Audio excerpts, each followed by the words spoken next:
RRI Net, tonton yang Anda dengar.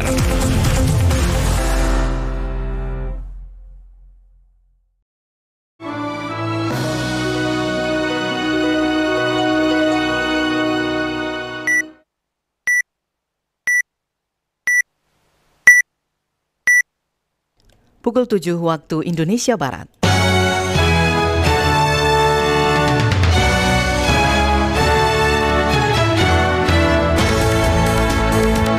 Dari Medan Merdeka Barat 45 Jakarta, inilah Radio Republik Indonesia dengan Warta Berita. Untuk jangka pendek itu akan membangun gudang stok pangan di dua tempat, yaitu di Agadugume dan di Sinak. Publish right itu saya dulu sudah mendukung dan saya sudah menyampaikan kepada Presiden, dan sekarang sebenarnya rancangannya sudah ada di tangan Presiden, ya. Jadi masih menunggu. Sari Berita. Pemerintah memutuskan membangun gudang stok pangan di Papua Tengah berdasarkan keputusan hasil dari rapat di Istana Merdeka dipimpin Presiden Joko Widodo. Wakil Presiden Ma'ruf Amin dukung penuh adanya publisher right.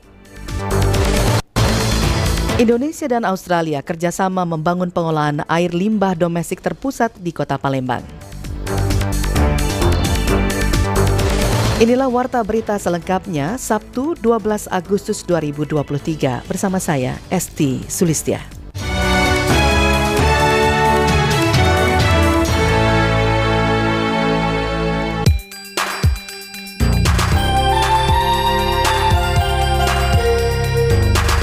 Mengawali Warta Berita pagi ini, kami sampaikan sekilas berita utama. Wakil Presiden Ma'ruf Amin menyayangkan terjadinya hal menyimpang yang dilakukan oleh oknum kiai kepada santri di sejumlah pesantren.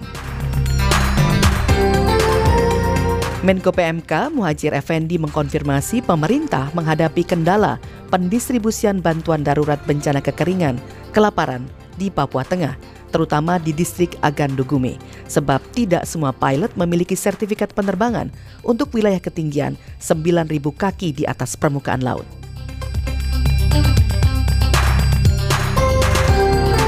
Kementerian Lingkungan Hidup dan Kehutanan KLHK menyatakan peralihan dari kendaraan konvensional berbahan bakar minyak ke kendaraan listrik sudah menjadi hal yang sangat esensial bagi penduduk di Jakarta.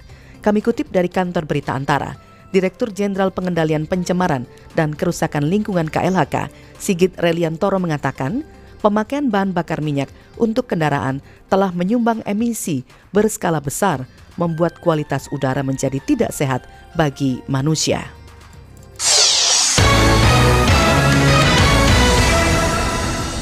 Pemerintah memutuskan membangun gudang stok pangan di Papua Tengah berdasarkan keputusan dari hasil rapat di Istana Merdeka dipimpin Presiden Joko Widodo.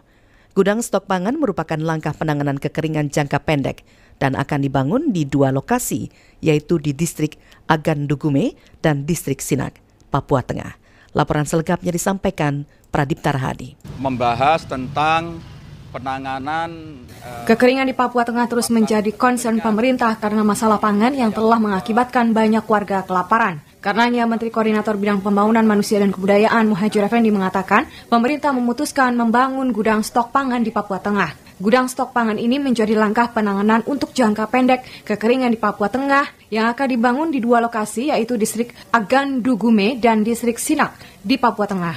Untuk jangka pendek itu akan membangun gudang stok pangan di dua tempat, yaitu di Agadugume dan di Sinak.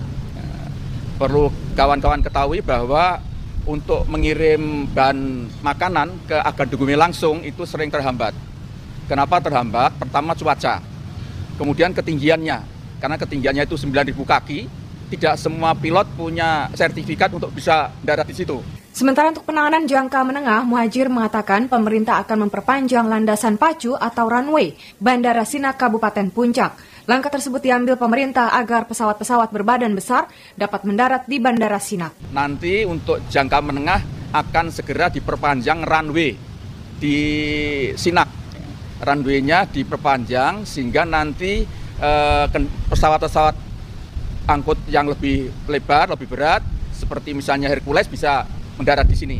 kalau nanti pesawat Hercules sudah bisa mendarat di Sinak, nanti bukan hanya bahan pangan saja yang bisa diangkut, tapi masuk material untuk pembangunan infrastruktur. Sebelumnya, Panglima TNI Laksamana Yudo Margono mengatakan, sejatinya pengiriman bantuan untuk Papua Tengah terus berjalan. Hanya saja Panglima mengkonfirmasi bahwa KKB tidak terlalu menjadi hambatan, melainkan faktor cuaca yang kerap menjadi penghalang. Ini sekarang sedang berjalan dari BNPB yang kemarin Kepala BNPB dan Menteri PMK meninjau ke sana. Tentunya kami siap untuk mendukung alutsista untuk penyelesaian masalah kekeringan di sana. Kita TNI selalu membantu masyarakat. Yang tahu di sana itu hanya TNI Polri.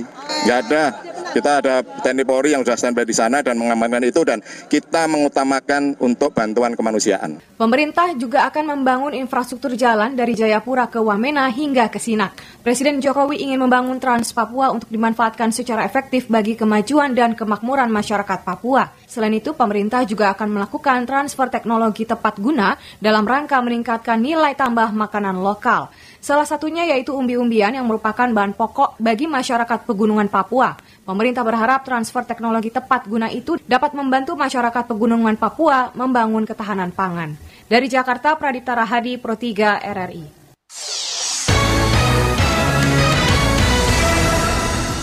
Wakil Presiden Ma'ruf Amin dukung penuh adanya publish right dan saat ini masih menunggu instruksi dari Presiden Republik Indonesia. Laporan disampaikan Witra Adila. Dihimpun dari laman resmi kominfo.go.id bahwa saat ini Wakil Menteri Komunikasi dan Informatika Nizar Patria mengatakan bahwa pemerintah akan terus berupaya mencari jalan tengah dalam menyelesaikan peraturan terkait publisher right di Indonesia. Bahwa saat ini penyusunan rancangan peraturan presiden tersebut masih membahas 3 isu utama, yaitu kerjasama bisnis B2B, kedua terkait data, dan ketiga terkait algoritma. Terkait algoritma, Wamen Nizar Patria menegaskan hal itu sebagai upaya pencegahan konten yang berpotensi mengandung hoax, misinformasi, disinformasi, atau yang tidak sejalan dengan Undang-Undang Nomor 40 Tahun 1999 tentang pers serta kode etik jurnalistik. Di sisi lain, Wakil Presiden Republik Indonesia Kiai Haji Ma'ruf Amin saat melakukan kunjungan di Tuban saat ditemui wartawan di doorstop peresmian salah satu masjid di Tuban, ia mengatakan bahwa pihaknya telah mendukung terkait publisher right dan telah disampaikan kepada Presiden Republik Indonesia Joko Widodo. Keterangan ini disampaikan Kamis 10 Agustus 2023. Publisher right itu saya dulu sudah mendukung dan saya sudah menyampaikan kepada Presiden, dan sekarang sebenarnya rancangannya sudah ada di tangan Presiden, ya. Jadi masih menunggu. Saya nanti akan saya tanyakan kepada Presiden. Sebenarnya sudah, dan saya sudah menyampaikan itu juga merespon pertemuan saya dengan para wartawan, dengan para penerbit, ya. Waktu itu pimpinan redaksi juga, ya, saya bilang saya mendukung. Diketahui saat ini pemerintah masih membangun keberlanjutan atau sustainability industri media di tengah disrupsi digital. Witra Adila melaporkan. Kementerian Pertanian menyebutkan sejumlah daerah berpotensi mengalami curah hujan rendah dan sifat hujan di bawah normal, bahkan hingga ke sentra-sentra utama produksi cabai dan bawang merah. Laporan Alfred Stuter. Sentra utama yang bawang merah yang terdampak itu ada di... Kementerian Pertanian Kementan menyebut terdapat sejumlah daerah yang berpotensi mengalami curah hujan rendah dan sifat hujan di bawah normal atau kekeringan hingga 0-30% pada Agustus 2023, meliputi Pulau Jawa, Sumatera, Bali, Nusa Tenggara hingga Sulawesi. Dampak fenomena El Nino ini menurut pihaknya turut mempengaruhi produksi sentra-sentra utama bawang merah hingga cabai. Direktur Sayuran Tanaman Obat Kementerian Pertanian Andi Muhammad Idul Fitri merinci daerah-daerah sentra utama produksi bawang merah yang terdampak seperti Brebes, Pemalang, Tegal, Kendal, Demak, Pati, Probolinggo, Nganjuk, Solok, Bima, dan Enrekang. Sedangkan daerah sentra utama produksi cabai yang terdampak meliputi Garut, Sumedang, Bandung, Magelang, Temanggung, Kebumen, Kulon Progo, Malang, Kediri, Blitar, dan Tuban. Kemudian Lombok Timur, Karo, Simalungun, Kapahiang, Rejang Lebong, Lampung Selatan, Aceh Besar, Kuburaya, Enrekang, Bone, Gorontalo, dan Parigi Mutong. Perakiraan curah hujan dan sifat hujan bulan Agustus dan September ini hampir sama. Ini dalam rangka potensi mengantisipasi mitigasi untuk El Nino. Potensi curah hujan rendah dan sifat normal kekeringan hingga 0 sampai dengan 30% itu sepanjang wilayah Jawa, Sumatera, Bali, Nusa, hingga Sulawesi. Sementara itu, Menteri Dalam Negeri Mendagri Tito Karnavian menyebutkan salah satu langkah antisipasi yang akan dilakukan pemerintah melalui Kementan dalam mengantisipasi dampak kekeringan tersebut seperti memproduksi 80 juta benih cabai dan bawang merah, sehingga pemerintah di daerah-daerah diminta untuk berkolaborasi dan tidak berjalan sendiri-sendiri. Dan diantaranya intervensi lakukan 80 juta produksi seedling cabai, jadi pembenihan cabai dan bawang merah oleh Kementerian Pertanian. Nah, kami mohon mungkin kalau bisa koordinasi dengan Pemda-Pemda tersebut yang di mana Kementerian Pertanian melakukan kegiatan pemberian atau kegiatan untuk penanaman pembenihan cabai dan bawang merah ini supaya bisa koordinasi dan kemudian tidak overlapping bekerja sendiri-sendiri. Lebih lanjut, Tito meminta agar Kementerian Pertanian dapat memaparkan daerah-daerah mana saja lokasi perbenihan dilakukan, sehingga daerah-daerah itu bisa memberi perhatian khusus dan koordinasi dalam rangka antisipasi El Nino tidak terputus. Dari Jakarta, Alfred Stuter Pro 3 RRI.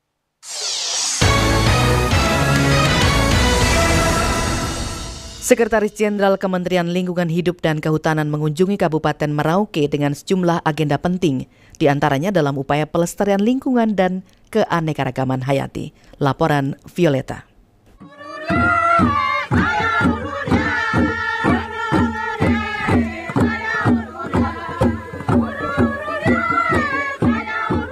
Sekretaris Jenderal Kementerian Lingkungan Hidup dan Kehutanan KLHK Dr. Insinyur Bambang Hedroyono melaksanakan kunjungan kerja di Kabupaten Merauke dengan sejumlah agenda penting dalam upaya pelestarian lingkungan dan keanekaragaman hayati. Beberapa agenda dari kunjungan tersebut adalah peresmian Pusat Pelestarian Walabi serta pelepas liaran satwa liar di bumi perkemahan Taman Nasional Wasur, dan peresmian kantor Balai Besar KSDA Papua melalui penandatanganan prasasti oleh Sekretaris Jenderal KLHK. Sekretaris Jenderal Bambang Hendroyono menyampaikan pentingnya semangat dan komitmen seluruh staf KLHK di seluruh UPT dan kantor di berbagai kabupaten dan provinsi untuk menjamin perlindungan dan pengelolaan lingkungan hidup yang lebih baik dan sehat. Sekjen juga memberikan apresiasi atas keberhasilan Balai Taman Nasional Wasur dalam menjalankan tugas-tugas yang diberikan oleh Menteri KLHK, terutama terkait pendekatan ekosistem dan keterlibatan masyarakat dalam pengelolaan. Dan kita kelola lingkungan hidup itu akan bisa mengendalikan seluruh yang diminta oleh undang-undang. Yang selalu saya ingatkan, jaga atmosfer udara kita, jaga air kita, jaga laut kita, tidak boleh terjadi pencemaran dan kerusakan. Dan juga kita jaga lahan atau kawasan hutan kita. Dan yang terakhir, jaga dan kelola keanekaragaman hayati ke hati, sehingga Ibu Indra hari ini hadir menyaksikan Pusat Pelestarian Walabi dan menjadi satwa yang sangat-sangat harus dilindungi, dan hari ini kita bisa sama-sama menyaksikan. Sekjen Bambang Hendroyono juga menegaskan bahwa produktivitas masyarakat tidak boleh terhenti dan perlu adanya sinergi semua kabupaten di Papua Selatan dalam pengelolaan kawasan konservasi, hutan lindung, hutan produksi, serta ekosistem daratan, perairan, pesisir, dan pulau kecil. Dalam acara ini juga dilakukan pelepas liaran sejumlah satwa liar yang telah dipulihkan, antara lain 10 ekor kasturi atau nuri kepala hitam, hasil penangkapan oleh Balai Gakum, 1 ekor kakatua jambu kuning, hasil pengamanan dari Balai KSDA, dan 2 ekor walabi yang diserahkan oleh masyarakat setempat.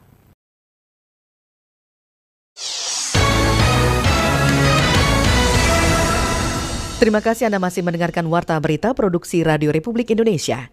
Badan Pariwisata Yordania menggencarkan promosi pariwisata guna menarik kunjungan wisatawan Indonesia, khususnya mereka yang bepergian dengan program umroh atau Haji Plus. Sedangkan hingga Mei 2023, tercatat jumlah kunjungan wisatawan Indonesia ke Yordania mencapai 10.000 orang. Informasi tersebut akan kami hadirkan dalam sesi laporan khusus bersama Retno Mandasari.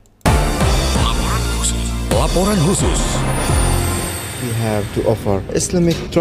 Indonesia menjadi salah satu pasar potensial untuk kepariwisataan Yordania. Promosi guna menarik peningkatan jumlah wisatawan Indonesia pun dilakukan Badan Pariwisata Yordania pada Rabu malam. Spesialis pemasaran dari Badan Pariwisata Yordania, Suhaib Al-Bakid, mengungkapkan, meski dikenal sebagai negara dengan wisata religius untuk umat Muslim maupun Kristiani, namun menurutnya, Yordania juga menawarkan berbagai jenis wisata lain. Yordania sendiri diketahui bukan merupakan destinasi baru bagi wisatawan Indonesia. Badan Kementerian Pariwisata Yordania mencatat hingga Mei 2023 jumlah wisatawan Indonesia yang berkunjung mencapai 10.000 orang. Jadi, kami ingin menggabungkan semua itu. Kami tidak ingin turis hanya datang untuk satu bagian perjalanan. Kami ingin mencampurkannya. Makanya kami selalu bilang, Anda bisa berwisata untuk hal-hal yang menyenangkan dan juga untuk sebuah perjalanan keimanan di Yordania. Pada kesempatan yang sama, Konselor Kedutaan Besar Yordania di Jakarta, Saif Al-Adaileh, mengatakan pihaknya mendorong untuk adanya penerbangan langsung dari ibu kota kedua negara.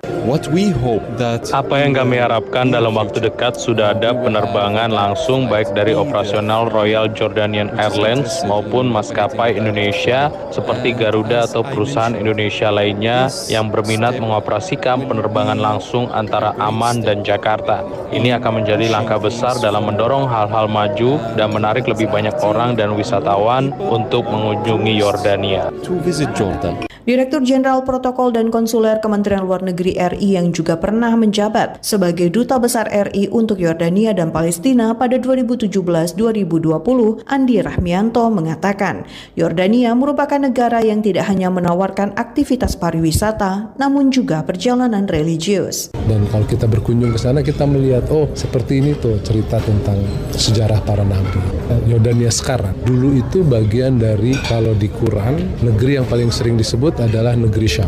Sekarang itu Yordania, Palestina, Suriah, sebagian Irak, dan Lebanon. Badan Pariwisata Yordania mencatat tingkat kunjungan wisatawan Indonesia sebelum pandemi COVID-19 tergolong besar, yakni pada kisaran 20.000 hingga 22.000 orang per tahun. Petra menjadi salah satu objek wisata yang dikunjungi wisatawan Indonesia. Selain itu, Yordania juga terkenal dengan objek wisata lainnya seperti Jerash, The Citadel, Gunung Nebo, serta Mosaik Madaba.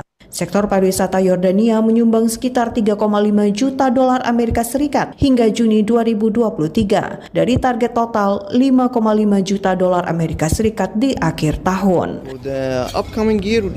Dari Jakarta, Reto Mandasari, Pro 3 RRI.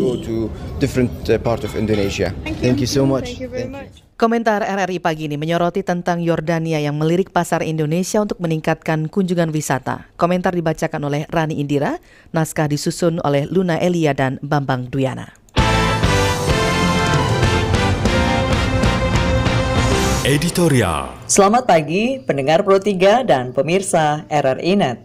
Dengan jumlah populasi yang mencapai lebih dari 270 juta jiwa, Indonesia, menurut data real-time situs World Population Review, saat ini menduduki peringkat keempat dengan jumlah penduduk terbanyak di dunia. Hal ini menjadikan Indonesia sebagai pasar yang potensial, termasuk bagi dunia pariwisata. Tentu tak heran, banyak negara menargetkan masyarakat Indonesia untuk berwisata ke negaranya. Salah satunya adalah Yordania. Meski tergolong negara kecil, Yordania memiliki daya tarik yang mampu menarik perhatian masyarakat dunia. Negara yang berbatasan langsung dengan Israel dan Palestina ini memiliki potensi wisata berupa kebudayaan dan religi. Jika dilihat dari tingkat kunjungan wisata masyarakat Indonesia ke Yordania, angkanya memang sudah cukup tinggi. Bahkan sejak sebelum pandemi COVID-19 melanda. Badan Pariwisata Yordania juga mencatat hingga Mei 2023, jumlah wisatawan Indonesia yang berkunjung telah mencapai lebih 10.000 orang. Karena itu, rasanya wajar jika banyak orang Indonesia yang memilih Yordania sebagai salah satu negara tujuan berwisata. Ibarat membeli sebuah paket perjalanan, masyarakat yang berwisata ke Yordania dapat sekaligus melakukan ibadah ke Mekah, Madinah, hingga Yerusalem. Kerjasama yang terjalin antara Indonesia dan Yordania yang ditandai dengan tingginya tingkat kunjungan wisatawan antar kedua negara diharapkan dapat mempererat kerjasama di bidang lainnya. Yordania sendiri bukanlah destinasi baru bagi wisatawan Indonesia. Sekian komentar, selamat pagi.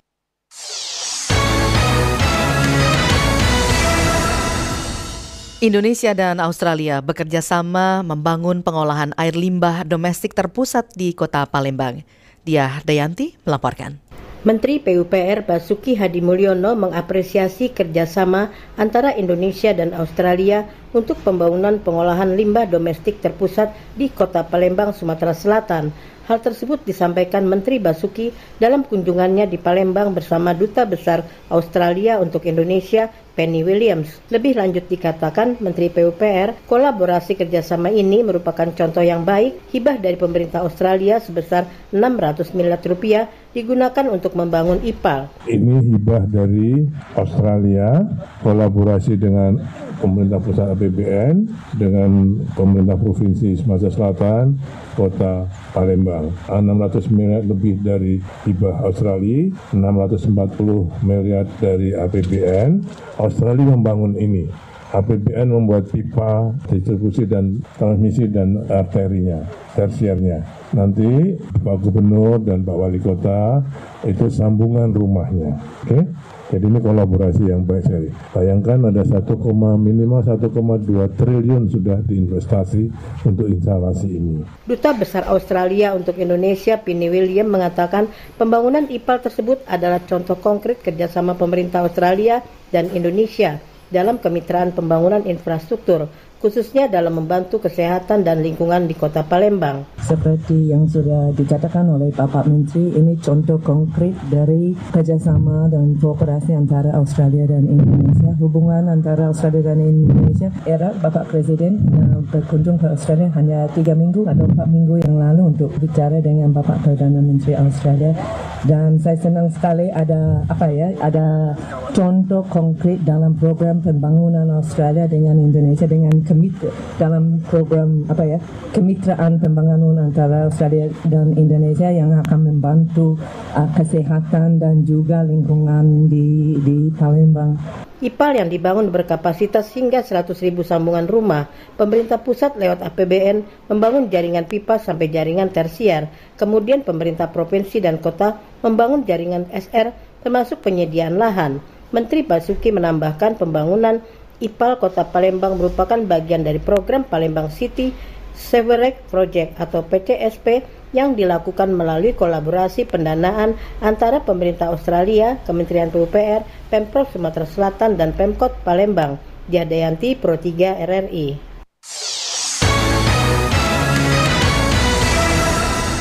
Berita olahraga.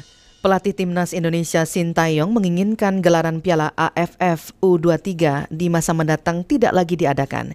Sin menilai Piala AFF U23 lebih banyak merugikan negara peserta.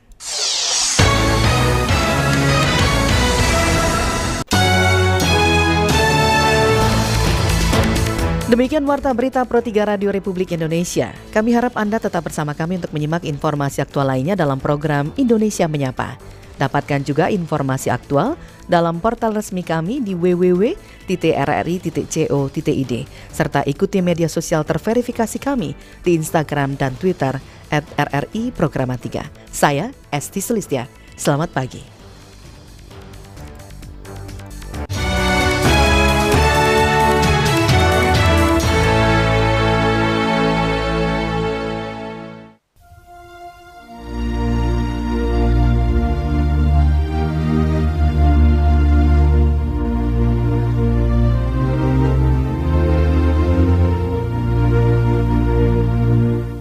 Dear God, I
Halo, saya Edgar Xavier Marvelo, atlet wushu peraih emas di kejuaraan dunia 2019 dan 2022.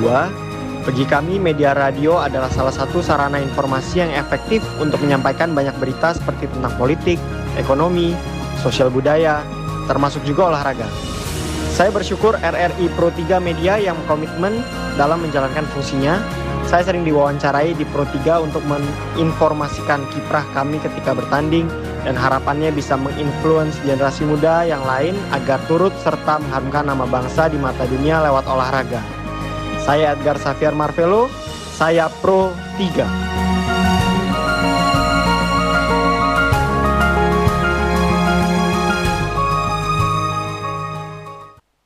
Siaran Pro 3 Jaringan Berita Nasional ini juga bisa Anda ikuti 24 jam di kota Malang 91,5 FM, Palembang 93,7 FM, Makassar 92,9 FM, dan Pasar 88,8 FM, dan Yogyakarta 102,9 FM.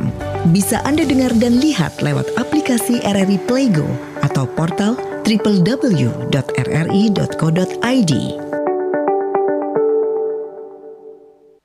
Lah, Boris tuh lewat. Boris, sini.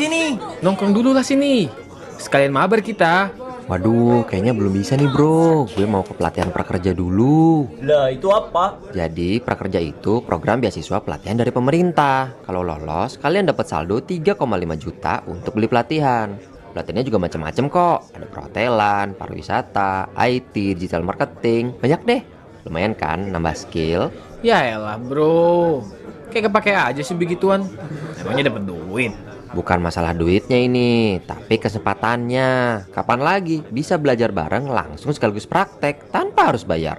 Kalau ilmunya udah ada, rezekinya pasti nyusul. Yaudah deh, gue duluan ya, takut telat nih. Dadah. Cuy, daftar kali ya? Ini aku lagi coba daftar. Jadi bisa bersama Prakerja. Daftar di www.prakerja.go.id dan temukan skill baru yang bisa kamu pelajari. Ayah, bikin konten imunisasi yuk. Kan besok Dedek jadwalnya imunisasi lanjutan. Oke. Hai, ini Dedek. Kalau Dedek ini Baduta, anak usia di bawah 2 tahun. Kalau Ayah itu Badut. Bapak Ibu, imunisasi dasar lengkap tidak hanya untuk bayi saja. Saat usia 18 bulan, datang lagi ke posyandu, puskesmas, atau fasilitas kesehatan terdekat untuk imunisasi Baduta agar anak sehat dan kuat. Besok Dede imunisasi campak rubella 2 dan DPT HB-Hib 4. Jadi disuntiknya 2 kali loh. Apa sih manfaat suntikan ganda ya? Kita dengar aja penjelasan langsung dari Dr. Hartono Gunardi SPA, Ketua Satgas Imunisasi. Suntikan ganda aman dan efektif untuk melindungi anak sedini mungkin dari berbagai penyakit yang berbahaya. Iklan layanan masyarakat ini dipersembahkan oleh Kementerian Kesehatan Republik Indonesia.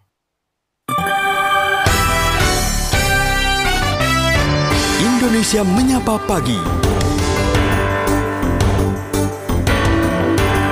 Badan Pariwisata Yordania menggencarkan promosi pariwisata guna menarik tingkat kunjungan lebih banyak dari wisatawan Indonesia ke negara itu. Utamanya mereka yang akan berkunjung melalui program Umrah maupun Haji Plus.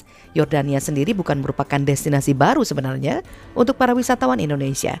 Badan Kementerian Pariwisata Yordania mencatat hingga Mei 2023, jumlah wisatawan Indonesia yang berkunjung sudah mencapai 10.000 orang. Badan Pariwisata Yordania juga mencatat bahwa tingkat kunjungan wisatawan Indonesia sebelum pandemi COVID-19 juga tergolong besar, yakni pada kisaran 20.000 hingga 22.000 orang per tahunnya. Dan Petra menjadi salah satu objek wisata yang dikunjungi wisatawan Indonesia. Pihak Yordania turut mengharapkan adanya penerbangan langsung dari ibu kota kedua negara sehingga bisa menjadi pendukung target peningkatan kunjungan warga kedua negara. Pagi ini kami akan membahas yang lebih jauh seputar bagaimana Yordania yang melirik pasar Indonesia untuk meningkatkan kunjungan wisata ke negara tersebut bersama dengan beberapa narasumber. Mengawali perbincangan kita pagi ini, saya akan ajak Anda untuk bisa langsung berbincang bersama dengan Wakil Ketua Asosiasi Pariwisata Nasional Asparnas, Bapak Hari Cahayapurnama, dan juga dengan Ketua Bidang 8 BPP HIPMI, Pak Elvin Kennedy. Pak Elvin dan Pak Hari tersambung bersama kami melalui telepon pagi ini. Saya sapa Pak Hari Cahayapurnama terlebih dahulu. Selamat pagi, salam sehat. Ya. Salam sehat. Pak Hari, kalau akhir pekan kan ini biasanya masyarakat kita seneng kalau kita ajak ngobrol tentang pariwisata. Nah, termasuk pagi ini, tapi jalan-jalannya agak jauh ya. Mainnya agak jauh ini ke Jordania. Nanti kita akan bahas lebih jauh. Kami juga nanti akan tersambung bersama Ketua Bidang 8 BPP HIPMI, Pak Elvin Kennedy. Tapi Pak Hari Cahayapurnama, seperti apa sih Anda melihat sebenarnya pasar Indonesia untuk wisata ke luar negeri, termasuk spesifik kita bicara soal Yordania ini, Pak Hari? Saya lihat ini pasar ini kebalik ya, maksudnya pasar kita untuk keluar ini sangat besar. Jadi keuntungannya itu ada di luar negeri, bukan di kita ya. Betul. Kita akan mengeluarkan banyak uang untuk keluar. Dan saya melihat negara-negara lain ini melihat Indonesia ini sangat seksi untuk dijadikan umpan untuk liburan keluar. Nah, seberapa seksi sebenarnya termasuk preferensi wisatawan Indonesia buat keluar negeri? Kalau yang ke Yordania kan banyak yang kemudian ini jadi kayak satu paket dengan wisata religi begitu. Betul, jadi mungkin kalau saya lihat dari traveling keluar itu ya, terutama market umroh, itu sangat besar. Jadi umroh ini selalu dipaketkan dengan setelah umroh mereka kemana, misalnya ke Italia, setelah umroh ke daerah-daerah negara Eropa. Nah, sekarang itu mereka mencoba mempaketkan umroh itu ke negara-negara seperti Iran, Yordania, Uzbekistan gitu kan. Jadi selain negara-negara ini jauh lebih murah dibandingkan dengan Eropa gitu kan. Nah, ini juga negara-negara ini baru gitu, baru yang tadinya tuh kita nggak begitu populer mau ke sana, tapi sekarang kita juga Indonesia ini makin banyak teknologi, makin berkembang. Kita juga pengen tahu negara Yordania seperti apa, negara Iran seperti apa gitu kan, Kazakhstan seperti apa. Jadi ini semakin menarik dipaketkan dengan paket-paket seperti umroh begitu. Oke. Jadi kalau melihat posisinya yang di Timur Tengah, maka ini memang nanti larinya kemudian akan ke paket umroh atau haji plus itu tadi ya? Iya, tapi tidak harus dipaketkan dengan umroh sendiri ya. Jadi mereka juga bisa berangkat ke Yordania sendiri, ke Mesir sendiri gitu kan, ke Maroko sendiri, ya bisa saja gitu. Cuman memang karena kalau teman-teman saya sendiri misalnya umroh itu kan bisa bukan cuma sekali gitu ya. Teman-teman saya itu bisa umroh bisa 3 kali, 4 kali gitu. Jadi kalau mereka umroh otomatis kalau dipaketkan dengan negara lain juga akan lebih menarik, jadi sekalian liburan dan umroh seperti itu. Oke, tapi bagaimana nih sebagai asosiasi pariwisata, apalagi Asparnas kan juga sudah punya jejaring luas begitu ya, menilai kemungkinan potensi kerjasama antara Yordania dengan pasar wisata Indonesia untuk peningkatan kunjungan wisatawan ke Jordania?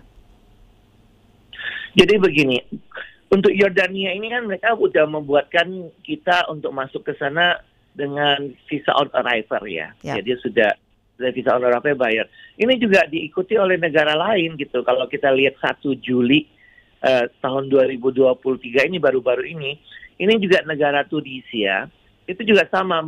Tunisia itu bahkan memberikan visa bebas visa masuk ke Tunisia gitu loh. Baru mulai 1 Juli gitu kan.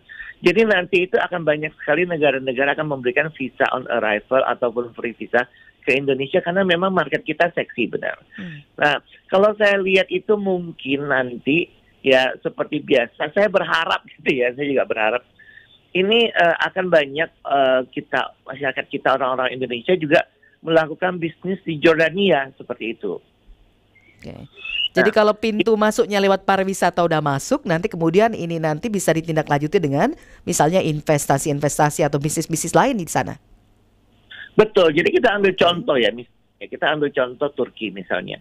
Nah, banyak yang tidak tahu bahwa ketika kita bawa tur Turki ke sana, jadi investor ya, saya katakan investor itu di sana tuh orang Indonesia gitu. Jadi mereka yang membeli paket ke sana atau mereka yang mengorganize paket ke sana. Jadi orang Indonesia ke Turki Tapi di sana sebenarnya bosnya orang Indonesia seperti itu.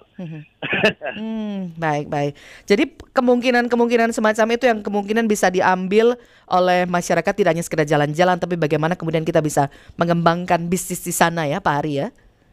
Betul, jadi bisa juga satu saat nanti di Jordania itu yang punya souvenir shop itu orang Indonesia gitu kan, atau yang punya hotelnya orang Indonesia. Saya sangat berharap sekali seperti itu gitu. Kalau enggak, devisa kita akan minus ya. Banyak keluarnya gitu ya. Tapi karena berulang kali kan disebut bahwa Jordania adalah sebenarnya negara yang kecil, jelas jumlah penduduknya juga jauh di bawah kita begitu ya. Potensi untuk kemudian menarik wisatawan dari Yordania ke Indonesia gimana? Karena kan nanti juga banyak wisatawan dari negara-negara lain yang juga akan wisata ke sana.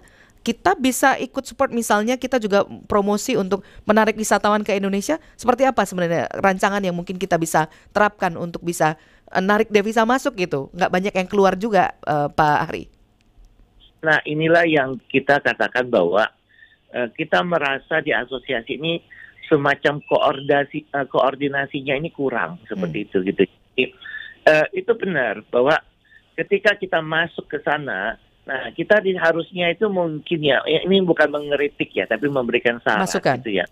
Masukan betul. Harusnya mungkin ada KBRI di sana, konjen di sana, atau kedutaan kita di sana itu menggunakan ini sebagai media gitu ya, menggunakan ini sebagai media, menggunakan ini sebagai semacam bargaining power, dan menggunakan ini sebagai suatu ajang di pemerintahan sana gitu. Jadi sehingga terjadi bolak-balik gitu ya. Jadi mereka juga aware di sana bahwa Indonesia ini bagus, ada Bali segala macam. Jadi sehingga misalnya di Jordania ada semacam hari Independent Day atau festival atau apa. Nah, kedutaan kita, KBRI kita involved di sana. Jadi kita melakukan acara ke sana sambil memperkenalkan tarian Indonesia, misalnya kebudayaan Indonesia, memperkenalkan Bali. Nah, ini saya lihat yang paling berhasil saat ini ya seperti itu Tunisia ya. Tunisia KBRI-nya itu sangat bagus gitu ya. Jadi kalau kita lihat itu Tunisia ini negara sangat kecil, tapi populasi mereka yang ke Bali itu luar biasa loh, banyak loh. Yeah. Okay. Gitu. Baik. Jadi mungkin success story-nya di Tunisia bisa juga diterapkan di Yordania ya Pak Hari ya? Betul. Jadi memang mau nggak mau ya KBRI, maksudnya kedutaannya, Pak Dubesnya, Wakil Dubesnya atau konjennya itu mereka harus aktif gitu memperkenalkan Indonesia, dan juga dia profilnya aktif gitu ya, karena dia aktif. Nah, misalnya yang di Tunisia itu kalau saya lihat Pak Dubesnya bahkan di TV ya, dan luar biasa gitu. Jadi Pak Dubes yang bisa bahasa Arab, yang bisa masuk TV, di interview dan memperkenalkan Indonesia lewat televisi di sana tuh luar biasa gitu. Jadi sekalian mengatakan bahwa sekarang banyak Indonesia ke Tunisia, Tunisia juga harus datang ke Indonesia karena Indonesia punya ini, punya itu dan sebagainya, luar biasa seperti itu. Sebagai Wakil Ketua Asparnas, Pak Hari kan juga pengusaha juga nih, punya istilahnya mungkin paket perjalanan ke Tunisia, ke Timur Tengah juga. Nah, bagaimana kemudian Asparnas ini akan istilahnya mungkin mengedukasi ya agen perjalanan atau pelaku industri pariwisata Indonesia tentang daya tarik atau pengalaman unik yang coba ditawarkan oleh Yordania ini menjadi sebuah peluang bisnis juga begitu Pak? Ya kalau kita begini, ini teman-teman yang melakukan bisnis ini kita benar-benar terbuka, artinya mereka bisa melakukan membuat paket itu kemana saja. Orang kita, orang Indonesia ini sangat penasaran, curious artinya. Curiosity-nya gede ya? Ya, kita sahabat-sahabat kita pengen lihat, Jordania seperti apa ya? Belum pernah ke sana. Mesir seperti apa ya? Belum pernah ke sana. Maroko seperti apa ya? Nah, terus kita juga lihat budget-budgetnya. Ternyata di sana nggak mahal ya. Bisa lebih murah dari Eropa ya. Dan sebagainya. Nah, kita itu lebih penting itu adalah untuk di asosiasi kita di dalam tuh bahwa kita menjual paket-paket ini harus bisa bertanggung jawab ya. Artinya sebelum-sebelumnya tuh banyak kejadian orang membeli paket tour ya, jadi ternyata itu bodong gitu ya. Hal-hal seperti inilah yang paling kita khawatirkan di industri kita ini. Oke. Termasuk kalau saya itu kalau misalnya mau jalan ke luar negeri, yang saya pertimbangkan kan faktor keamanan dan kenyamanan nih, Pak Hari. Jadi kalau Timur Tengah termasuk Yordania kan apalagi berbatasan dengan beberapa negara yang sedang berkonflik, maka sebenarnya aspek keamanan apakah menjadi pertimbangan yang betul-betul kita perlu untuk pertimbangkan untuk kita ketika mau jalan. Even curiosity kita gede, tapi faktor keamanan itu juga jadi pertimbangan utama, Pak Hari. Ya betul. Jadi gini. Kalau saya melihat itu ya, kalau tidak lagi perang atau tidak dalam situasi tertentu ya aman-aman saja gitu ya. Jadi kita akan menjadi aman sebelum ada kejadian. Mungkin bahasanya seperti itu ya. Dan banyak hal-hal faktor juga kemarin misalnya yang ke Turki, kemudian ada gempa dan sebagainya ya. Jadi memang ada faktor majori yang kita nggak bisa hindari dan ada yang faktor-faktor yang kita bisa hindari. Makanya itu kita bilang bahwa tour and travel yang menjual paket ini tuh harusnya mereka bertanggung jawab ya, dan mereka mengerti bahwa kalau mereka bawa tur ke sana itu jangan ke dekat-dekat dengan perbatasan. Jadi mereka harus mengerti dan bertanggung jawab bahwa ini bawa tur ke sana ini harus tahu nih negara-negara yang bagian-bagian mana ini yang boleh dikatakan sensitif atau kriminalitasnya tinggi gitu ya. Baik. Ya, tadi Pak Hari kan sempat singgung pertimbangan orang Indonesia kalau jalan ke luar negeri termasuk soal biaya. Jadi kalau murah kemudian dianggap worth it gitu ya perjalanannya, itu maka mereka akan memilih itu. Nah, kalau sampai ke Timur Tengah dan misalnya ke Yordania itu paket-paketnya estimasi sampai berapa nih rata-rata, Pak Hari?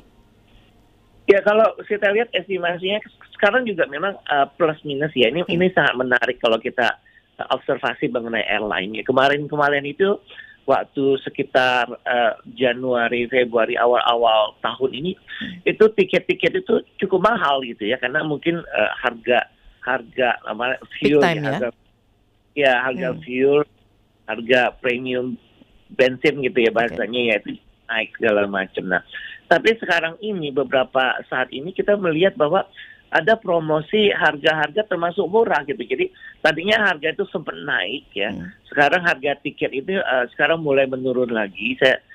Menurunnya juga bukan menurun karena harga tiket menurun, tapi banyak promosi seperti itu. Jadi banyak promosi special price. Bahkan saya lihat seperti Emirates itu ada special price Independent Days gitu ya. Harga spesial untuk promosi. Nah, kalau saya melihat dari pilihan masyarakat ini, otomatis masyarakat pengen liburan, pengen segala macam. Nah, harga, kalau saya lihat harga memang saya tidak dalam status tekan harga ya, karena harga itu tergantung daripada fasilitas yang diberikan. Jadi ada bintang 4, ada yang bintang 3, ada yang termasuk full board, artinya termasuk makan pagi, siang, malam gitu ya. Ada juga yang hanya tour, termasuk sarapan, tapi makan siang, makan malam. Jadi saya melihat ya kalau misalnya di negara timur itu ya rata-rata kalau kita lihat sebenarnya kayak negara Tunisia itu masuk Afrika Utara, tapi saya juga anggap timur karena berseberangan dengan Maroko dan sebagainya ya. Sampai berapa Pak? Paket itu sekitar 29 juta itu bisa all in. Kalau saya lihat ya, 29 juta itu paket makan siang. Ini yang paket yang mereka kasih itu misalnya makan pagi, makan siang, makan malam. Dan ini sudah termasuk kamar hotel bintang 4 dan bintang 5 dan termasuk tour bus dan sebagainya seperti itu. How many days, how many night itu Pak? Berapa hari, berapa malam? Nah itu kalau di Tunisia itu menjadi 8 hari 7 malam. Oh 8 hari 7 malam 29 juta ya? Oke. Betul. Sangat terjangkau sebenarnya kalau untuk orang Indonesia ini. Betul. Dan itu di Tunisia kan visa, nggak ada visa ya, jadi kayak kita ke Singapura. Nah itu sangat. Nah Jordania dan Iran juga saya lihat harganya kurang lebih more and less seperti itu. Begitu. Baik. Terima kasih banyak udah ngajak kami jalan-jalan ke Timur Tengah pagi ini, Pak Hari. Ya, mungkin bisa masuk plan lah ini ya, nabung lah 29 juta estimasi ya. Tapi kalau sedianya lebih banyak nanti sama oleh-oleh dan sebagainya, bisalah kita punya experience untuk bisa jalan-jalan ke beberapa negara yang ada di Timur Tengah dan mungkin nanti juga ke Eropa dan sebagainya karena biasanya jadi paket tour ya. Oke, Pak Hari, saya sekarang juga bersama dengan Bang Alvin Kennedy nih, Ketua Bidang 8 BPP HIPMI Pariwisata, Ekonomi Kreatif dan Kominfo. Pak Hari masih ada waktu untuk bisa gabung sama kita ngobrol bertiga? Siap. Masih ada waktu ya. Baik, saya ke Bang Alvin Kennedy, sudah bersama kami juga. Selamat pagi Bang Alvin. Pagi. Saya udah jalan-jalan ke Yordania, ke Tunisia pagi ini bareng sama Pak Hari. Nah, ini saya udah dengar tadi. Oke, HIPMI tinggal gimana nih menangkap peluang ini teman-teman pengusaha-pengusaha muda sektor pariwisata. Kira-kira apa yang ditawarkan Jordania, termasuk penawaran seksi juga nggak untuk kemudian bikin paket tour atau apapun lah ya, bisnis-bisnis di sana gitu, Bang Alvin? Ya, kalau dari pandangan saya begitu ya. Memang kan selama ini sudah banyak ya orang Indonesia yang ke Jordania, saya pikir ya. Lebih dari waktu sebelum pandemi mungkin 20 ribuan gitu kan. Baik dari wisata religinya kan, ada dari yang Muslim bisa Katolik dan Kristen kan gitu kan. Jadi dengan adanya kerjasama yang seperti ini saya pikir ya baik-baik saja ya.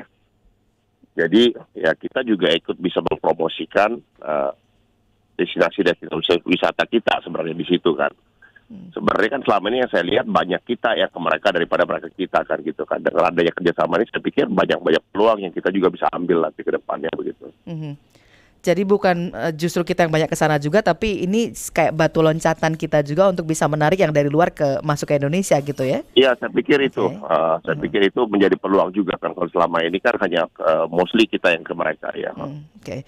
Kalau dari HIPMI ini jadi kayak target juga nggak? Misalnya Jordania masuk dalam list negara yang target untuk misalnya invest atau bikin bisnis di sana nggak, Bang Alvin? Ya, selama ini kan kita melihat memang hubungan kedua negara ini kan baru sebatas tourism ya. Jadi dengan adanya ini kita melihat ya jadi satu potensi gitu loh. Kita bisa menggali lebih dalam lagi kan apa yang menjadi peluang-peluang kan untuk bisnis bersama begitu ya. Ya ini menjadi baik juga saya pikir. Oke. Nanti saya sekaligus minta catatan dari Bang Alvin dan juga Pak Hari, kira-kira ke depan ini apa yang kita bisa manfaatkan, benefit apa yang kita bisa ambil dari pintu yang udah dibuka ini oleh pemerintah Jordania bagi kita untuk bisa mengembangkan sektor pariwisata, termasuk juga nanti mungkin bisnis-bisnis yang bisa kita rintis bersama. Sesaat lagi ya, saya minta waktu dulu Bang Alvin, Pak Hari untuk gabung ke informasi singkat yang berikut ini terlebih dahulu. Kilas Berita. Ombudsman Republik Indonesia telah menindaklanjuti sebanyak 275 laporan masyarakat melalui tahapan pengaduan ataupun pelaporan resolusi dan monitoring sepanjang semester 1 tahun 2023 dari bulan Januari hingga Juni, yang merupakan adanya bagian terakhir dari tahapan penanganan laporan masyarakat yang dilaksanakan oleh Keasistenan Utama Resolusi dan Monitoring Ombudsman RI, di mana disampaikan Ketua Ombudsman RI Muhammad Najih yang menjelaskan bahwa sebanyak 174 laporan atau 63% berhasil diselesaikan, sementara sebanyak 101 laporan atau 37% ini masih dalam proses penindakan. Untuk informasi ini dan informasi lainnya dapat diakses di laman resmi kami rri.co.id. Kilas Berita. Pro 3, Jaringan Berita Nasional. Baik, saya masih bersama dengan Wakil Ketua Asosiasi Pariwisata Nasional Asparnas Pak Ari Cahaya Purnama dan juga bersama Ketua Bidang 8 BPP HIPMI Pariwisata Ekonomi Kreatif dan Kominfo Pak Alvin Kennedy. Baik, jadi Bang Alvin Kennedy, kira-kira ke depan ini dari HIPMI akan menangkap peluang ini seperti apa gitu ya? Peluang kolaborasi mungkin antar pengusaha muda atau sektor pariwisata Jordania yang akan dilakukan, Bang Alvin? Kami melihat karena memang ini kan dibukanya dari sektor pariwisata, saya pikir ya. Jadi ini menjadi satu kesempatan saya pikir untuk memperkenalkan pariwisata kita juga ke Jordania gitu ya. Seperti Bali dan destinasi wisata prioritas kita lainnya gitu kan. Dan kalau kita lihat sendiri, mungkin di luar pariwisata Jordania itu mereka tuh impornya ya, salah satunya minyak ya, terbesar minyak, kendaraan mobil. Kalau kendaraan mobil kita tidak bisa supply ke sana ya, karena ini ya mungkin distance ya. Tapi saya melihat ada peluang seperti sawit dan kopi ya, yang bisa kita juga ekspor ke Jordania begitu kan. Nah, tinggal kita melihat nanti kalau Jordania itu kan mostly kalau ekspornya mereka itu kan garment ya yang besar ya, sama pupuk ya gitu ya. Dan ini kita bisa tangkap lagi peluang-peluang apa yang bisa memang disinergikan gitu kan dengan Jordania dan Indonesia. Gitu ya. Oke. Kalau misalnya kita pakai pendekatan teknologi, karena kan sebenarnya sekarang kemajuan teknologi juga udah luar biasa ya. Kira-kira pendekatan teknologi inovasi apa yang kita bisa lakukan untuk mendukung promosi atau membuka jalur-jalur kerjasama itu, Bang Alvin? Ya, saya pikir perlu awalnya kalau saya bicara teknologi mungkin perlu G2G dulu ya ini ya untuk dibukakan begitu ya untuk memperkenalkan saya pikir ya bagaimana wisata-wisata kita tentu dengan media sosial dan juga lain-lain ya, tapi perlu G2G dulu ini dibuka sehingga kita nanti akan masuk penetrasinya melalui digital itu lebih mudah begitu ya. Tentu ya mungkin digital tentu media sosial ya lebih gampang untuk memperkenalkan wisata-wisata kita. Kalau wisata nanti dari Asosiasi Pariwisata Nasional mungkin Pak Hari juga udah punya rencana ini. Gimana Pak Hari Cahayapurnama? Apa yang kira-kira akan dilakukan ke depan ini Pak? Ini begini, Yordania ini, halo Pak Arfi. Silakan. Ada gini, kalau saya melihat Yordania ini juga termasuk namanya negara emerging economic country. Jadi dia dari developing ke modern ya. Jadi gini, dengan begini informasi teknologi ini sangat berpengaruh juga di situ. Banyak teman-teman itu yang melakukan banyak ya, misalnya contoh dengan banyaknya tour and travel di Indonesia.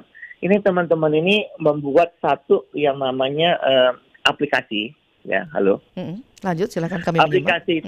Aplikasi itu dapat melakukan comparison antara tur yang ada di Indonesia untuk ke luar negeri gitu. Jadi ini sangat menarik. Jadi misalnya ini maaf ya, misalnya tur travel A, B, C lah, saya nggak usah sebutin namanya. Misalnya sama-sama membuat tur ke Jordania. Nanti mereka bisa bikin comparison gitu loh harganya. Oh, ini lebih tur ini lebih murah, termasuk apa-apa aja. Tur ini mungkin lebih mahal. Jadi itu ada informasi-informasi seperti itu sudah masuk dalam aplikasi yang menarik gitu. Okay. Bahkan ini bukan promosi ya. Bahkan saya sendiri mempunyai semacam aplikasi yang bukan aplikasi, ini justru nomor WhatsApp saya, nomor WhatsApp yang saya bikin istilahnya bicara tentang pariwisata. Di WhatsApp saya ini semua orang bisa menanya apa saja tentang pariwisata, termasuk bisa menanya apa saja tentang Jordania. Jadi sekarang informasi itu sudah tidak hanya di Google, sudah tidak hanya di website itu, tapi sudah masuk ke WhatsApp dan kita bisa menanya apa saja mengenai Jordania, tempat-tempat pariwisatanya seperti apa, bahkan sampai populasinya, semua itu sudah di WhatsApp sekarang. Ini buat anak-anak generasi bangsa Indonesia, terus ini penemuan yang baru dan terbaru yang dibuat oleh anak bangsa kita sendiri. Oke. Nah, termasuk ini yang jadi catatan kalau mengenai pasar Indonesia Jordania untuk pariwisata kan soal meningkatkan konektivitas ya. Jadi penerbangan antara Indonesia Jordania yang bisa memudahkan akses untuk kedua negara.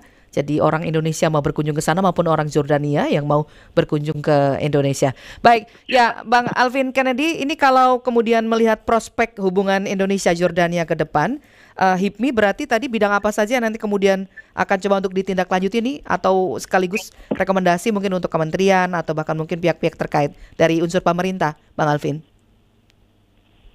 Ya, tadi kalau sekilas kita lihat kan potensi yang pertama tadi tentu tourism ya. Ya, tourism betul. Bisa kita buka sama-sama. Kemudian kita lihat dari Jordania seperti kopi ya dan palm oil itu kita melihat ada potensi ya. Mereka ke kita mungkin kita melihatnya kecil ya. Dan itu potensi yang ada.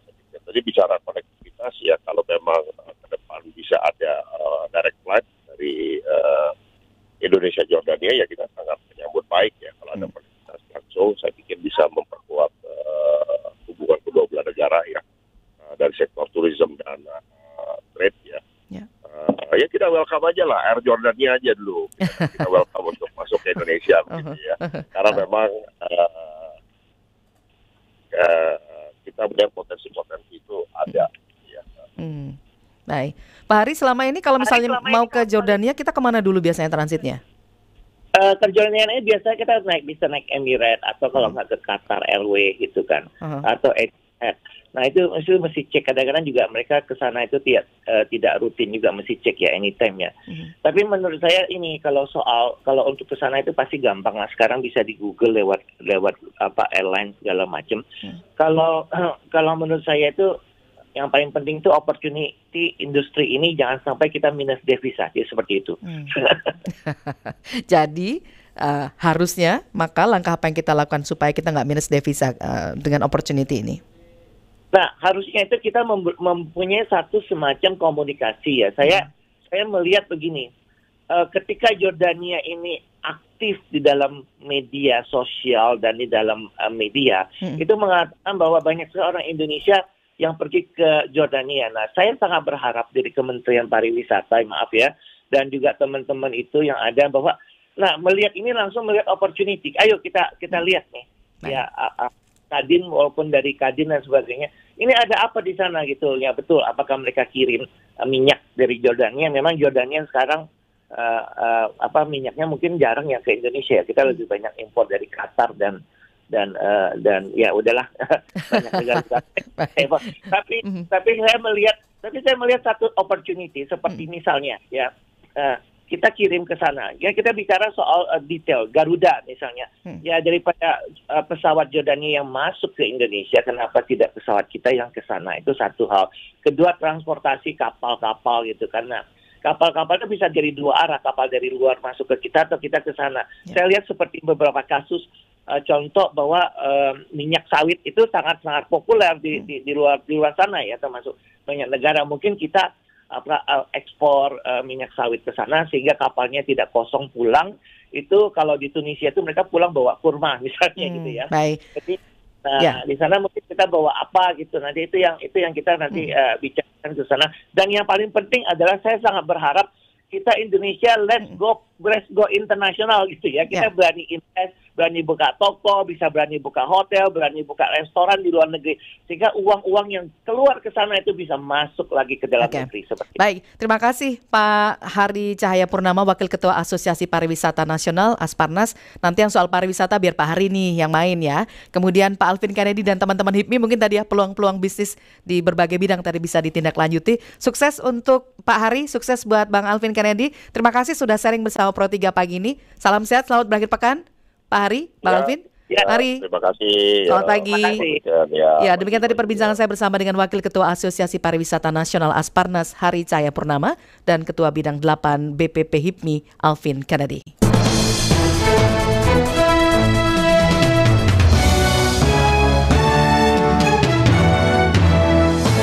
Pro 3, Jaringan Berita Nasional. Terus bersama kami di Indonesia Menyapa Pagi. Sesaat lagi ada rekan saya Fahmi yang akan temani Anda tetap dengan obrolan menarik dalam berbagai topik pilihan kami. Saya Esti nanti akan kembali untuk temani Anda pukul 10 waktu Indonesia Barat. Selamat pagi.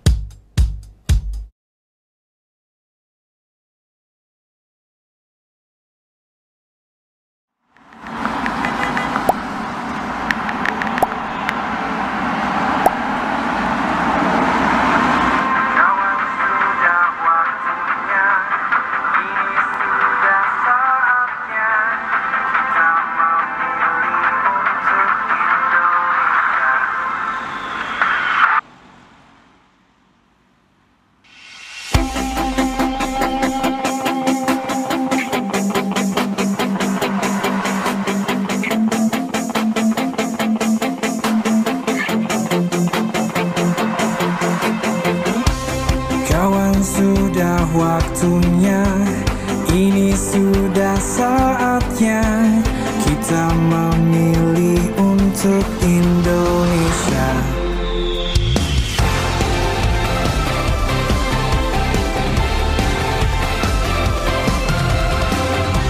Menuju pemilih cerdas, kita bisa bersama. Radio Republik Indonesia, berikanlah hak pilihmu,